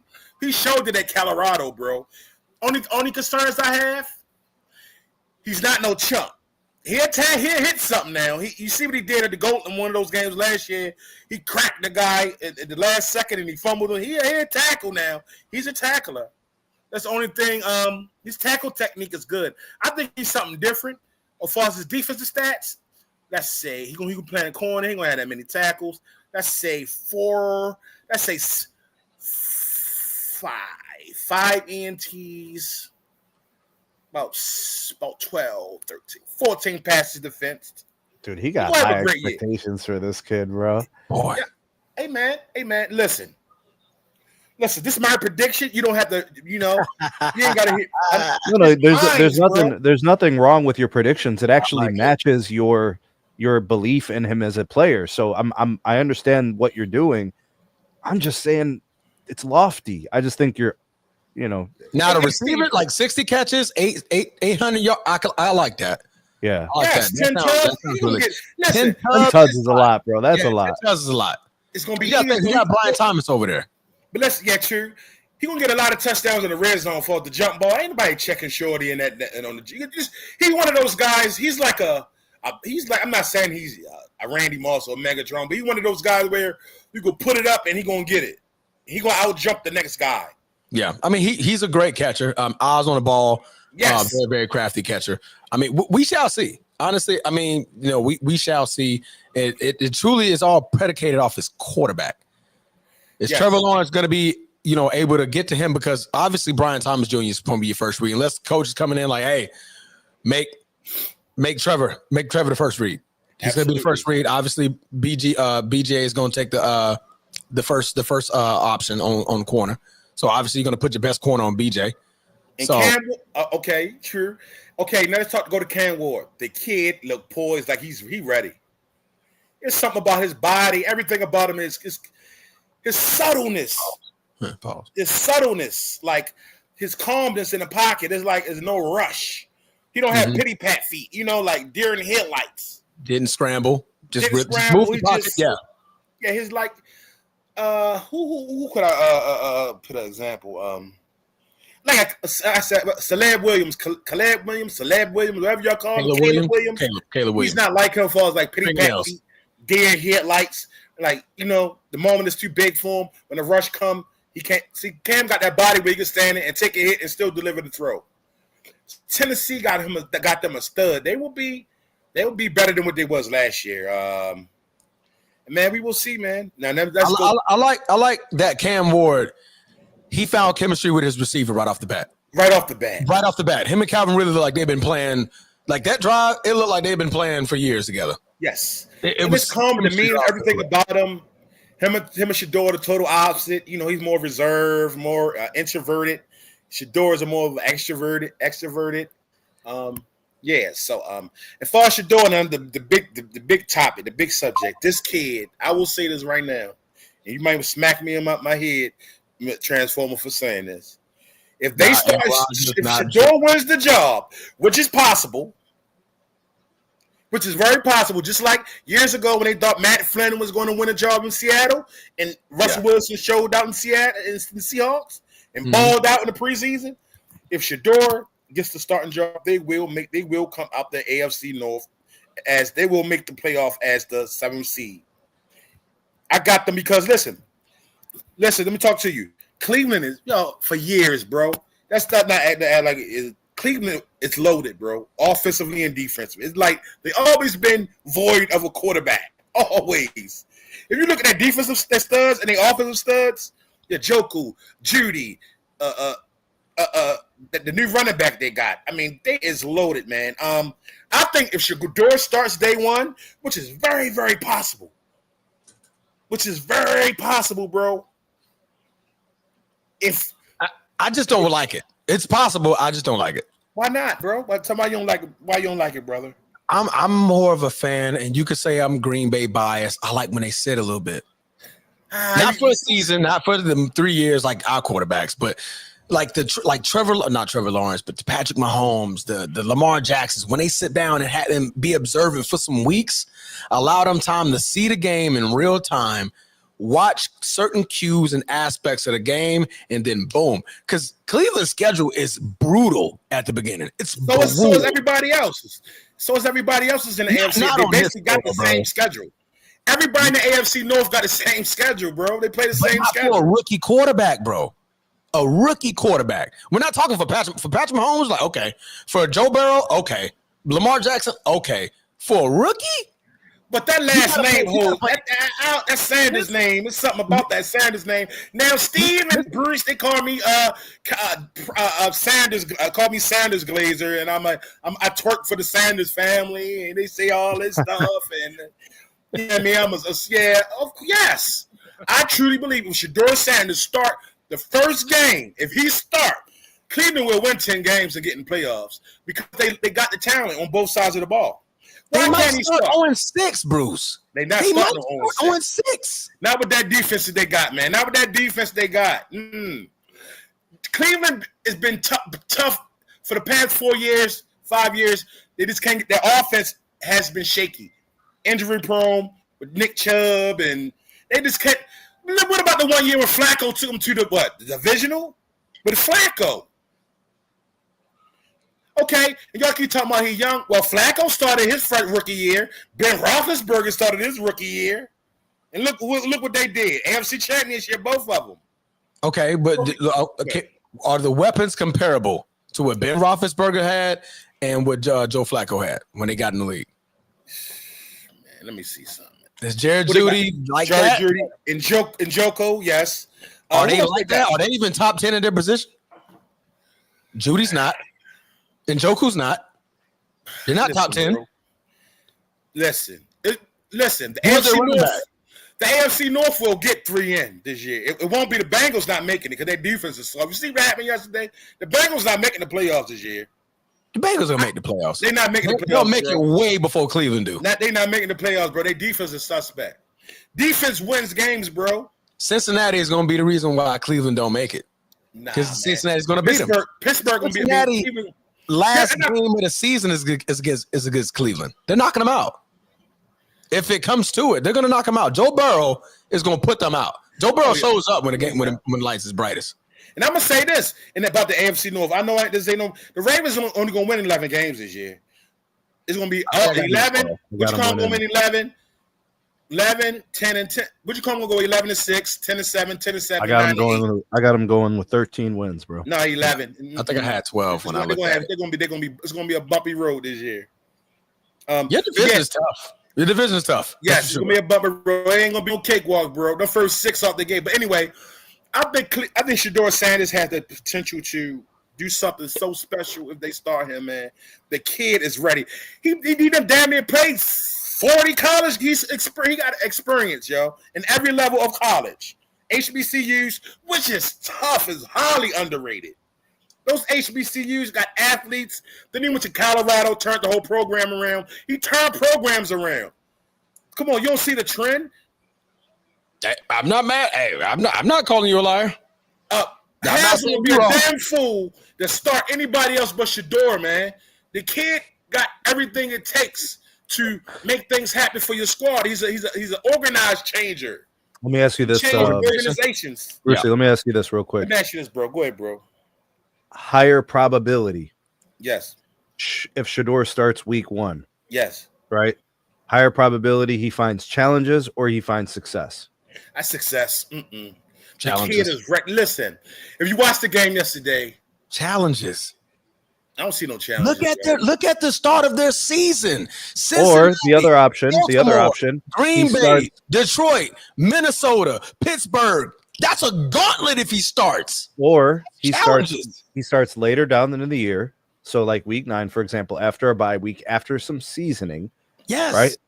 He finds a little bit more success in the back half of the year. Yes. I think that's perfect for him. That's your theory. That's your philosophy. That's your looking at Cleveland Steve. He has enough experience already. He turned the programs around, bro. He turned Texas State around. College, Brucey. This is the league. It don't matter. It's still an organization. That the energy, the vibe around him is a great thing. Why are you trying to rush this kid, bro? Cleveland ain't gonna be. They're gonna be dog washed this year. They're not expected to do anything this year. I don't make funny at you, Sneed. I don't make NFL decisions on vibes, bro. Yeah, come on, man. Like that's just too much. Like I get what you're saying. It's the energy. It's the star power. But I can't make NFL decisions because Stefanski could get fired. Bro, Do you see the kid mechanics? His throwing. He's an NFL thrower of the ball. That's all you do is got to give him time. He's going to make things happen. He's not a deer in headlights transformer. I'm not calling you wrong. I'm just saying you don't need to rush this kid. You can let him sit until the bye week. And once the bye week hit, you can sprinkle him in. Cleveland is not making no run this year in the playoffs. Stamp it. Stamp it, bro. That schedule is brutal. After the bye week, you still got Baltimore again. You got San Francisco. You got Buffalo. Then you got Pittsburgh and Cincinnati again. They're not coming out of that division. Split with us. They always split. Cleveland, listen, no matter the season, Cleveland always beat us once. It's been happening for the whole decade.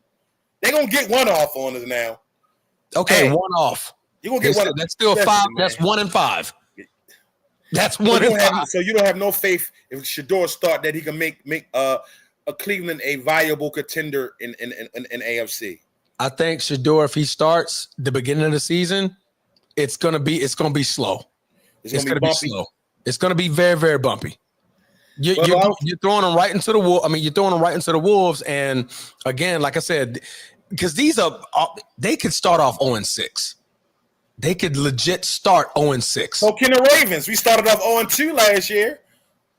Not with the MVP, not with that defense of your secondary with Jai Alexander and all them boys. Stop it, Brucey. That's Baltimore. That's the Ravens. I'm a realist, man. Listen. Derrick Henry? I'm a realist. Y'all keep talking about we going to go Derrick Henry?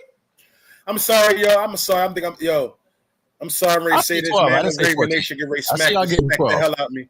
If they start Shedeur, I'm jumping on the bandwagon, bro.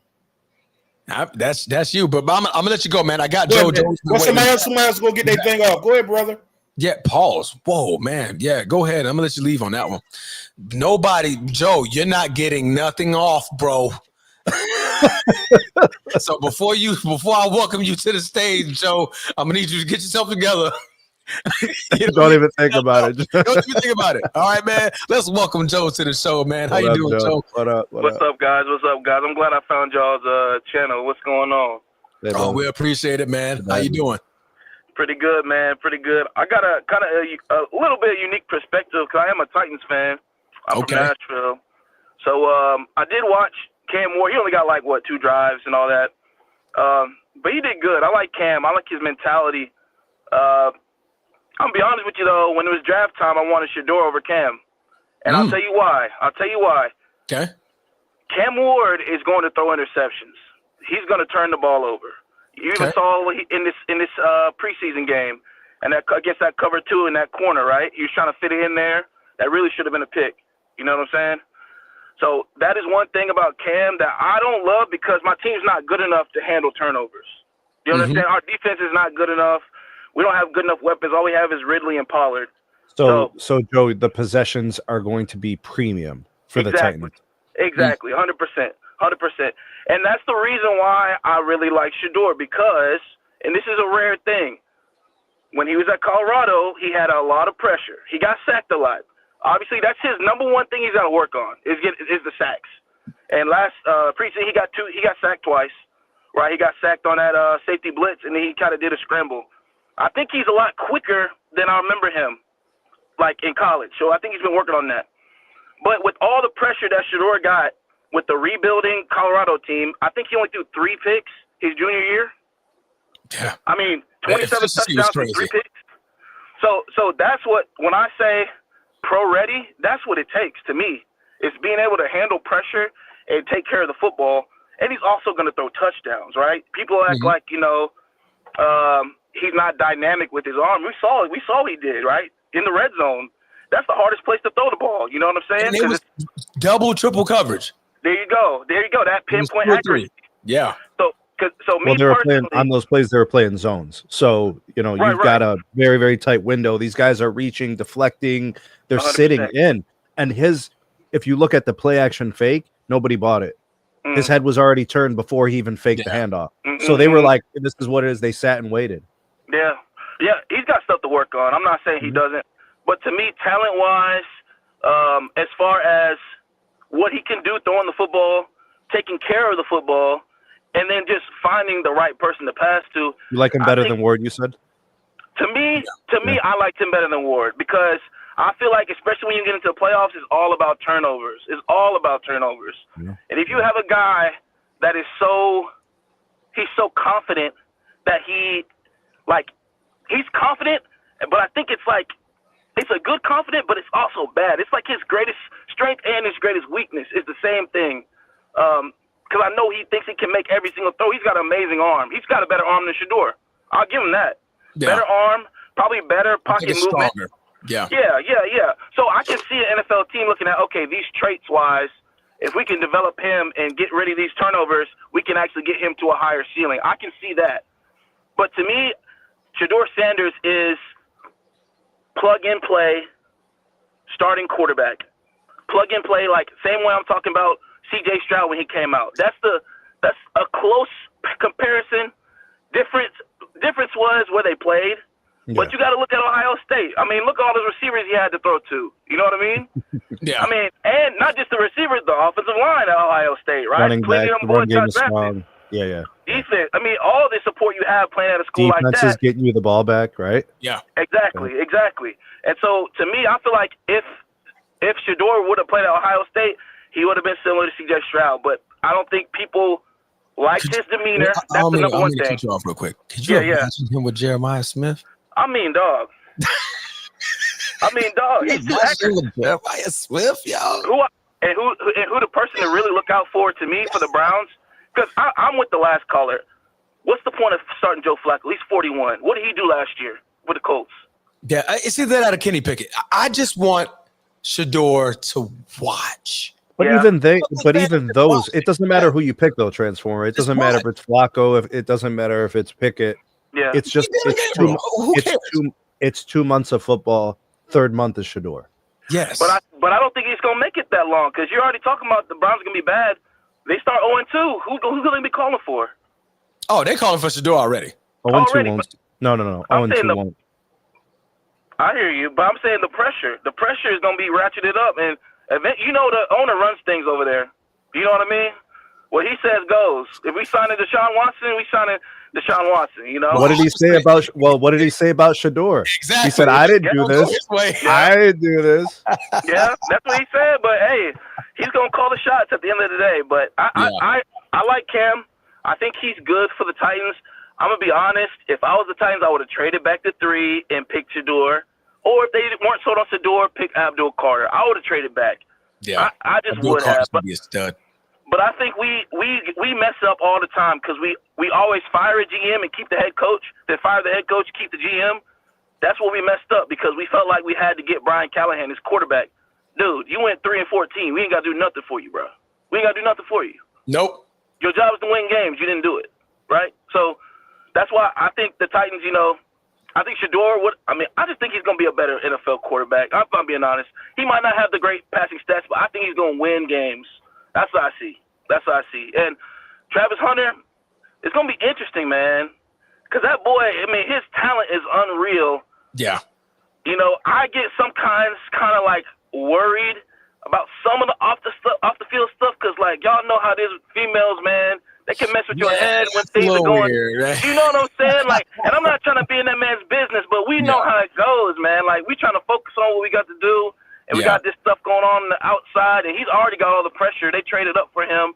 It's the Jags. Like, in the city, I live here in Jacksonville. The city adores this kid. I'm sure. Adore him. It's so many jerseys. Matter of fact, I got one coming soon. But so many jerseys of Travis Hunter, man. It's ridiculous. They love it. His jersey sales are higher than Trevor Lawrence, and that's the quarterback. That's how much they love this kid. My favorite thing about Travis Hunter is contested catches. I think when the ball's in the air, I think his contested catch rate was like it's high. It was like 70% or something crazy. Yeah. Like it was ridiculous. He can grab the ball. He can go up and get it, man. So you throw it in his vicinity, he's going to get it. Yeah, he's just a very rare athlete. I mean, it's crazy, but like when I see him run routes, it reminds me of Justin Jefferson. Now, I think Justin Jefferson is a lot more like he's more advanced in his route tree, right, and the routes that he runs. But as far as the suddenness, with Travis Hunter, he's got that. And honestly, I think cornerback is easy for him at this point. I mean, honestly, I think corner is his most natural position. I think it's easy for him covering. I really do. So okay, so question for you. Yeah. If you're the Jaguars, where are you primarily putting them, on offense or defense, and why?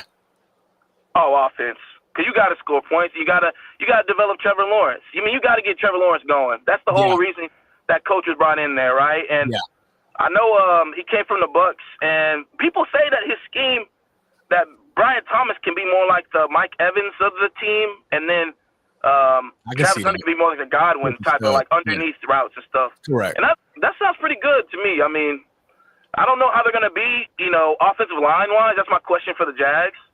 That O-line, you got to keep Trevor Lawrence healthy. But other than that, I mean, I like Liam Cohen. He even made Will Levis look like a good quarterback at one point. So. You got to protect the flowing hair, sir. There you go. Protect the flowing hair. Protect such time. Yeah, but I don't know. I think honestly, I think it's between Travis Hunter and Travis Hunter and Shedeur for Rookie of the Year. That's what I think it's gonna come down to. Yeah. Well, how awkward is that going to be? I mean, not awkward. How ironic that's going to be. That teammates from Colorado now they battling for Rookie of the Year. Yeah, but how's Shedeur going to win Rookie of the Year if he only starts half the games? True. He's not. True. He's not, man. That's true. I think he's going to start early. It might not be the first game, but also the Bengals might be a good team to start off on because they always start slow. They always start slow, and their defense ain't no good. Yeah, that might be the team because then it'll be kind of like a shootout, kind of how Jaden Daniels had. I mean, you never know. You never know. But similar to how Travis Hunter not Travis Hunter. Shedeur started off with against TCU to shoot out in the first game of last season.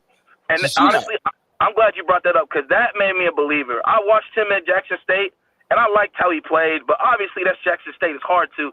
But when I saw that game against TCU, 500 yards in your first game, dude, I'm sorry. Like, when somebody's got it, they got it. And then look what he did his first preseason game. Like, he's made for the moment. That's why he's gonna end up playing. That's how I see it. That's how you look at the simple things that make quarterbacks great, right? You know that these guys could scramble or they want to get out. Okay, they want to use their legs. No. Yeah. Be a quarterback first. Be a quarterback. I need to see you be a quarterback. Keeping your eyes downfield. All right. When the pressure's coming, you just move in the pocket. I'm not aiming to run. I'm not aiming to just, you know what? I'll see 10 yards. I'm going to go get it. No, I'm going to keep my eyes down the field because obviously they're playing zone. Now, if they're playing man, you're in a different story. Right? They're playing man. But you see that they're playing zone. I just need to 1/2 second of time, boom, make my throw. And both of these guys, him and Cam Ward, I'm speaking on, they can make that throw. They can make those tight window throws in between those zones. And that's what you're happy to see, man. You're looking to see the progressions. All right, first, second, third read, like Sneed mentioned earlier. You didn't see a lot of that from Cam Ward because his number one was open already. I mean, he loves it. Was already open. I'm really good. He's going to be on my fantasy team for sure. I'm definitely picking him up.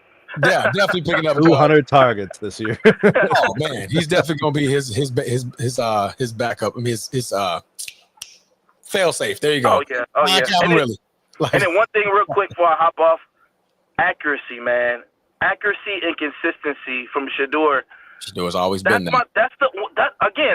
Cam Ward ceiling is up there, man. It's up there. But sometimes the accuracy comes and goes with him, and sometimes the turnovers come. So that is me more as risky too. A little bit more risky. But it could turn into a Mahomes situation, right? Or a Josh Allen where he develops and he learns, but I'm not sold on our head coach, and I feel like if he doesn't win this year, we're gonna have to get a new coach. And then, where does that put him? So that's another thing, like traits-wise, Cam Ward's exactly what you want. But traits-wise, Anthony Richardson was what you wanted, right? But who was the better quarterback? You know what I mean? Brock Purdy. Nobody should have wanted Anthony Richardson. I didn't see it either. I didn't see it either. I was like, all it so takes y'all is get one paid GM to to think they found something special. That's all it takes. He won him in the combine. He was just an athlete. I guess. And We all saw it coming. That's the thing. But what's more important, the outcome in a bowl game or the combine? Which mean? Oh, in the bowl game? I don't know. What I saw in the bowl game. Aren't you playing a competitive team in a bowl game? Yes. Yeah. I feel like that's a little bit. Yeah, you want to see that. I think that's more valuable. For sure. Yeah. I'm with you, man. All right, y'all. I'm gonna hop out. Hey, Thanks, man, we appreciate you coming in. Joe Blacko, man. That's a good disappointing name. I'm surprised you're not a Baltimore Raven fan with that name, man. That's pretty funny. We appreciate you having us, man. Don't forget to hit the like button on the way out, bro. Yeah, I'm subscribing right now. Appreciate it. My man, appreciate you. All right, man. That was Joe Blacko, man, with the chiming in. Said he'll take Cam Ward. No, he'll take Shadour Sanders over Cam Ward, and he's a Tennessee Titan fan. Wow. I'm not going to argue that. I'm happy to see them both, man. I think the Steelers should make a move for Anthony Richardson so you can take over after Jeffrey. What? Anthony Richardson is an awful quarterback. You must be a Baltimore fan. Cleveland fan? He just thinks that he believes that there's something there that the Colts aren't exploiting, There's nothing there. There's just nothing there. How many years has he been playing Transformers? This is his third season, I want to say. You're ready to bounce? Like you're off? I've never started. I've never been. I saw what he did at Florida. I wasn't sold in. When he got drafted high, drafted what, the 10th? He was drafted in the first round, somewhere around. So you're saying he was not a first round talent? He was not a first round talent. 4th, 5th, maybe a project. That's what he was. But when he went to the combine, he showed how high he can jump, his broad jump, his speed, all of this athleticism that he showed. That's what rose him in the draft. So you don't think at Florida, he didn't do anything at Florida for me to convince me. So you don't think he could go to another franchise and it would be a different story? No, you're out. You're out on Richardson. Wow, man.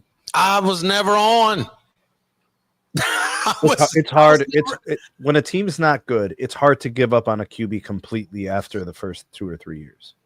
Nah, man. I don't see. He's not accurate. He's not an accurate quarterback. So that's one. So you obviously you can't. He's not making the correct reads. He's an injury risk. I mean, you stop me when I'm wrong. I mean, where is it? Tell me when I'm telling lies. Tell me when I'm telling lies. Just let me know. Let me know when I'm telling a lie. Is he accurate? No. Is he injury prone? Yes. Those are 2 bad traits already. He's accurate sometimes. Sometimes where? Where? There's some completions. His percentage got worse in his second season. So explain. Explain. Are we convinced that he's bad and the Colts are good and he's holding back the Colts? I'm convinced if Mike Tomlin wants to keep his job, he's not thinking anything about Anthony Richardson other than Carmelo Anthony. I mean, nobody's fighting. Nobody's trying to trade for Richardson. I don't hear nobody. Right. They're going to wait on him to hit the trash pile like in fantasy, and you can pick him up because you're desperate and you need a quarterback to start. That's where Anthony Richardson is at for me on the totem pole. He was never a starter fresh out of college. The man barely even started in college. How many games did he play in college? Like 11? Bruce, right on time. Thank you. He started like 10 games. Less than 6% completion percentage in college. What they wanted was to take the gamble that he'll be the next Josh Allen. He's not even close. He's not even close. I'm sorry. I'm letting Anthony Richardson hijack this segment. He's not even close. That kid's not even close. That Jeffrey Champion comment just kind of threw me off. Like, he's young, and then the coach can develop a quarterback. You can watch Aaron Rodgers, one of the greats. No, because he's not built like Aaron. Aaron isn't a football Hall of Famer because of his athleticism. It's because he's an accurate throw. He's the polar opposite of everything Anthony Richardson. Literally. There were a lot of plays last year where I saw Anthony Richardson. I'm just like, wow, that was bad. When we played him, matter of fact, I don't even think Jordan Love played. We had Malik Willis, and we played the Colts. Malik Willis, football pro. Laughing. Like Anthony Richardson was just awful. I'm like, oh, he's just throwing the ball to us. He's like, throw it up. Good. McKinney, go get that. Like, you're just throwing it up. The man's not accurate, bro. What did we see at Florida to convince us that he was a first-round pick? I don't see it. They were looking at the size and the physical tools.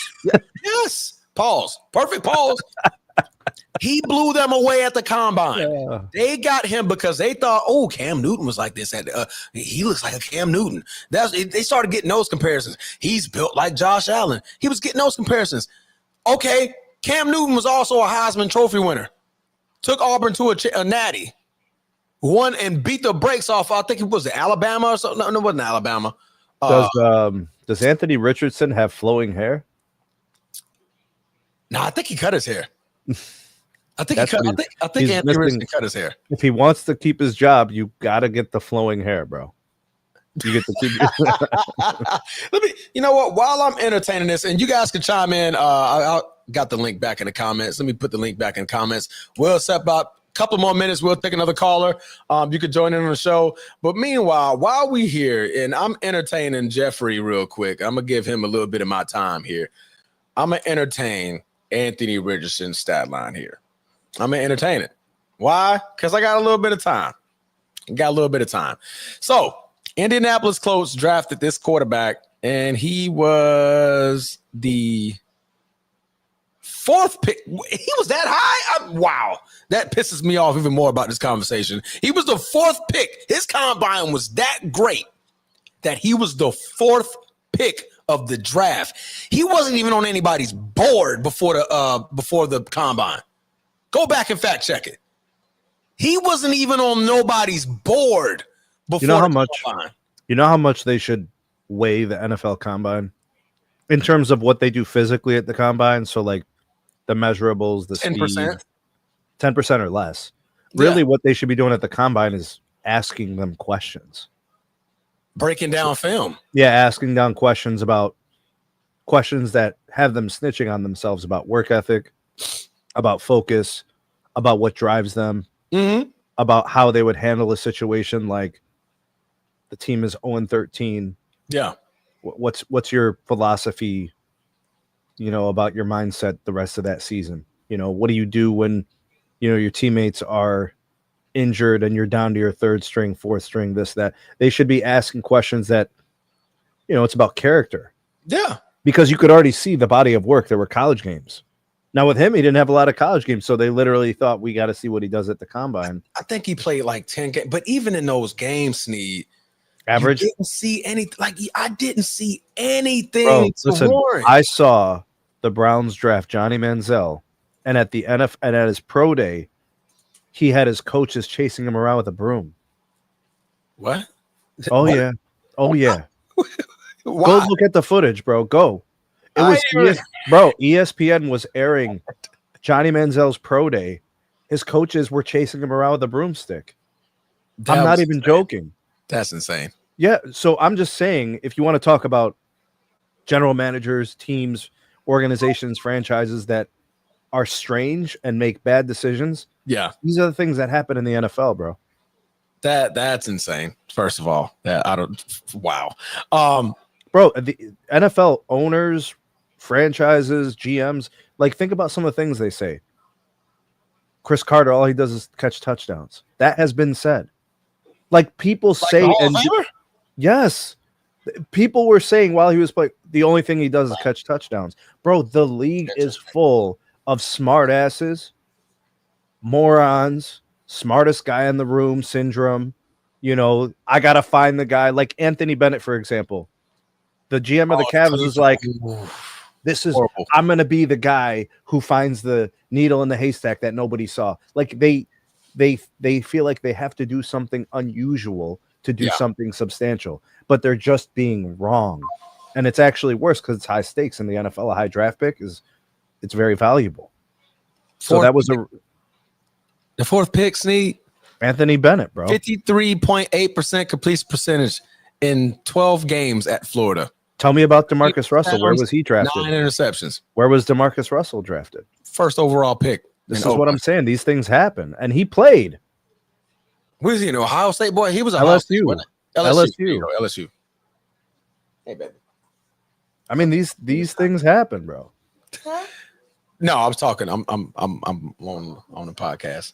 The baby girls are now walking around. That must mean it's time for the Transformer to wrap it up here soon. Yep. I just wanted to entertain you, man. Not you, Steve, but Jeffrey Champion. The Steelers? No, man. No, I'm gonna leave that there. 53.8% completion percentage, and your minimum of 12 starts at Florida. And for some odd reason, it just got worse when he got into the league. How did it get worse? Last year, 11 games, 11 starts, 47.7% completion percentage, 8 touchdowns, 12 picks. 8 touchdowns, 12 picks. Let's blame his receiving core. All right, let me start. Jonathan Taylor as his running back, Alec Pierce as his receiver, Josh Downs as his receiver, Michael Pittman Jr. as his third receiver. Huh? Pittman's nice. That's a nice receiver core. For a third, yeah. Right. It's not for you to go 47.7% completion percentage and 8 of 12 touchdown interception ratio. Good.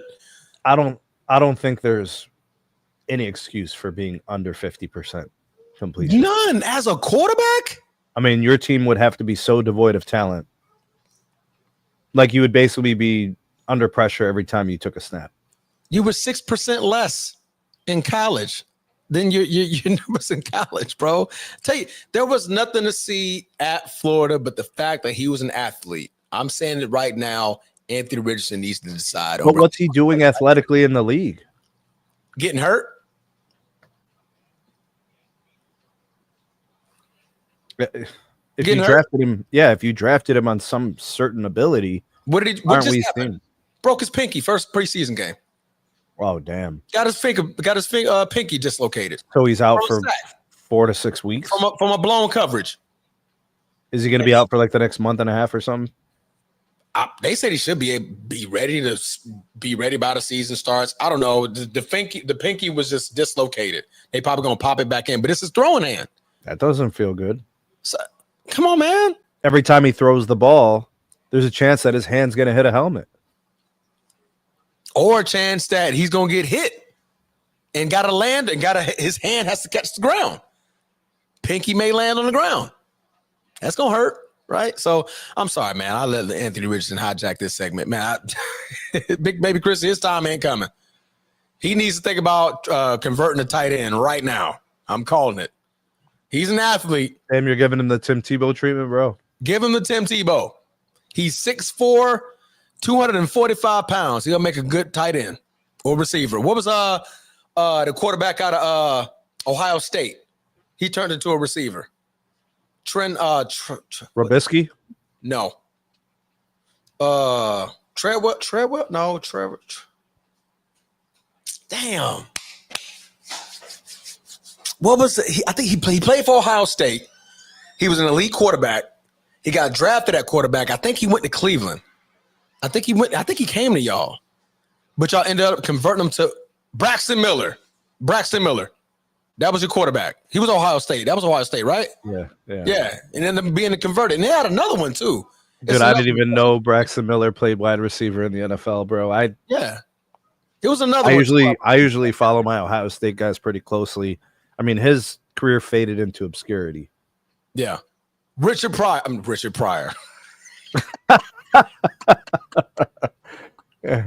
You see what they say.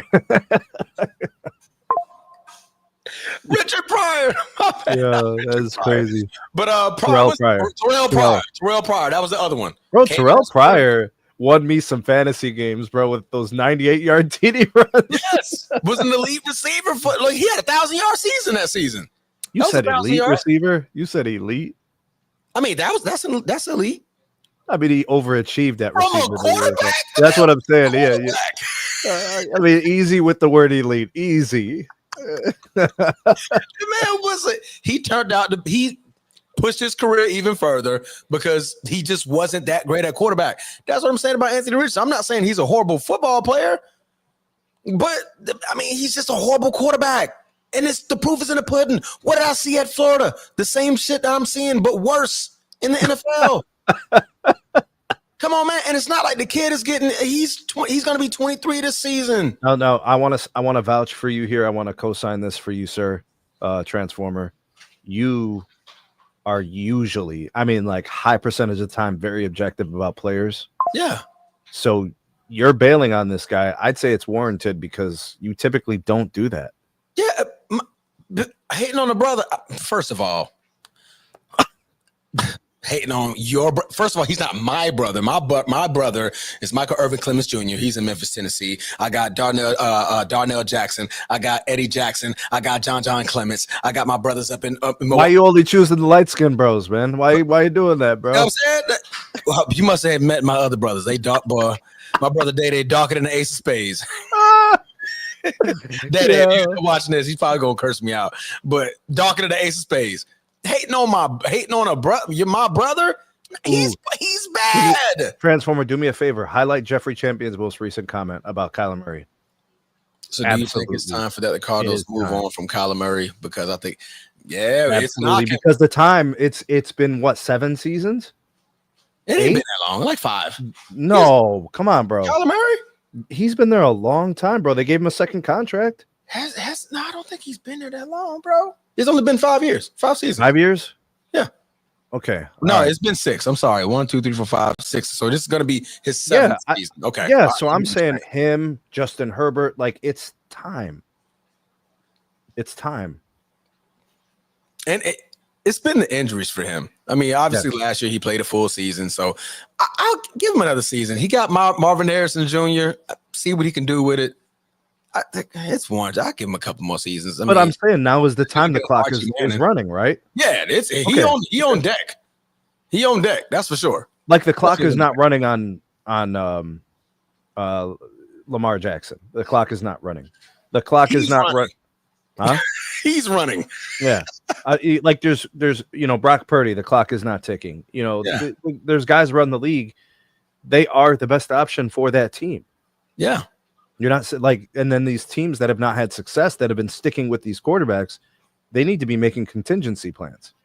Yeah, no, absolutely. It ain't what I say, is how I say it. He's off, baby Christmas. How you want me to say it? He's awful. My bad. I'm gonna lower my tone real quick. He's just. What do you mean? It ain't what you say. It's how you say it. I guess it's how I'm saying it about Anthony Richardson. I'm sorry. He's awful. He's an awful quarterback. Why is the message not processed based on tone? Maybe it's because why shouldn't we just be processing the message? I'll whisper it. He's awful. Big baby Chrissy. He's awful. It's okay. He's injury prone. Yes, he is. Everybody's a special snowflake. There's conversations where he's not even top 32. You know what's usually the case in the NFL, Transformer? It's usually meritocracy, right? The best player plays. Yeah. And those who can't play get exposed. Yeah. Because those that do play expose them. Correct. The only reason why he's a starter because they don't have options. That's probably accurate. Now, next year that could change. The year after that could change. Like stuff changes season to season, and like they could bail on him mid-year. They could bail on him now.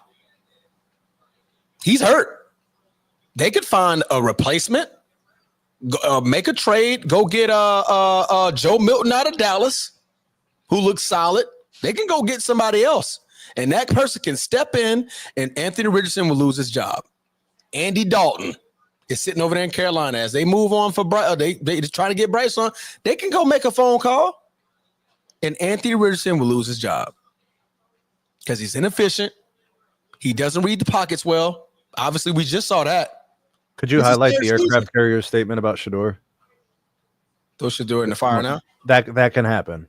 That is 100% facts. That is a possibility. Shedeur comes in week 1 and he gets punched in the mouth and he's shocked.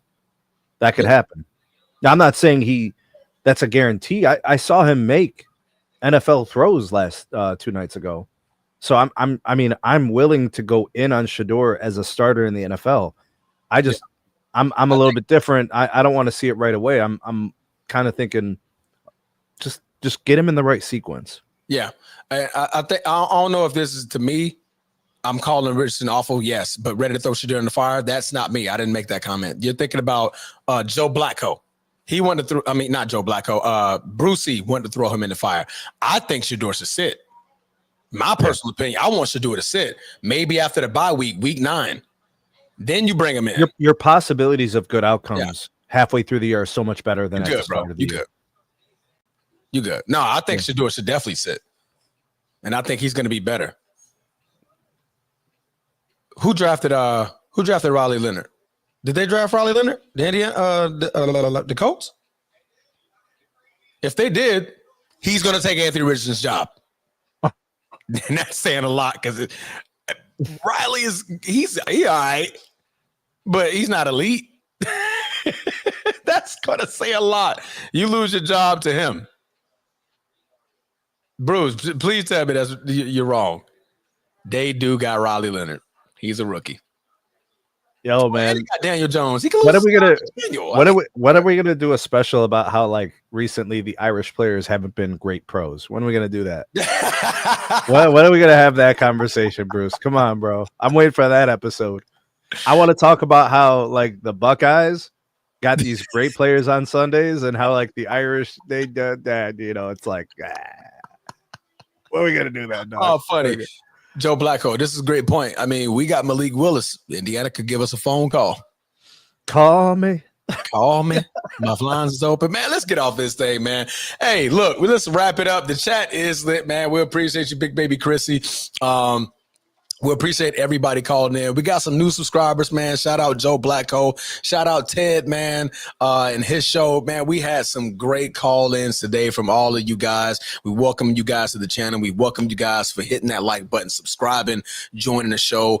We've been here for about 3 hours and 40 minutes, and the last 40 was just chit-chatting with y'all. Literally just chit-chatting with y'all. But me and Steve got things to do. School starts for us tomorrow, so we got to get the kids lined up and ready and get them ready for school, man. But we appreciate you guys. Again, don't forget to hit that like button. Don't forget to hit that subscribe button. Again, prayers up for Bruce, man. He's currently battling a little bit of a strong pneumonia cold. So prayers that he gets healthy and able to come back on Wednesday. And we're gonna rock it out like it ain't never happened before. Sneed, you got anything to tell the people? Man, I appreciate everybody. Thank you to all the live chatters. Thank you to everybody who joined us here today. Everybody who gave us the likes and the shares. You guys are the biggest difference makers. We need engagement for this channel to get to more viewers. So when you share it to your socials, that helps in a big way. Any type of interaction is always greatly appreciated. Great calls today, great interactions, whether it's my channel, Bruce's channel, with Transform or whatever. You guys are amazing. Thanks for supporting us on the platform. Absolutely, man. And last but not least, shout out New Juru. Good show, fella. Some excellent taste, man. We appreciate the super tap, man. That goes well to every time that Bruce comes on here and wants to blow up his own microphone with a super, super hot take. We got to replace those things, man. This equipment is not cheap. This equipment is not. It's called maintenance and operations. He's providing dollars to our maintenance fees. No, but I greatly appreciate it, Nujuru, man. But that's it, man. That's all we got. We out of here. Peace. Like a piece of Anthony Richardson's finger that got dislocated the other day. All right, we out of here. Something broke.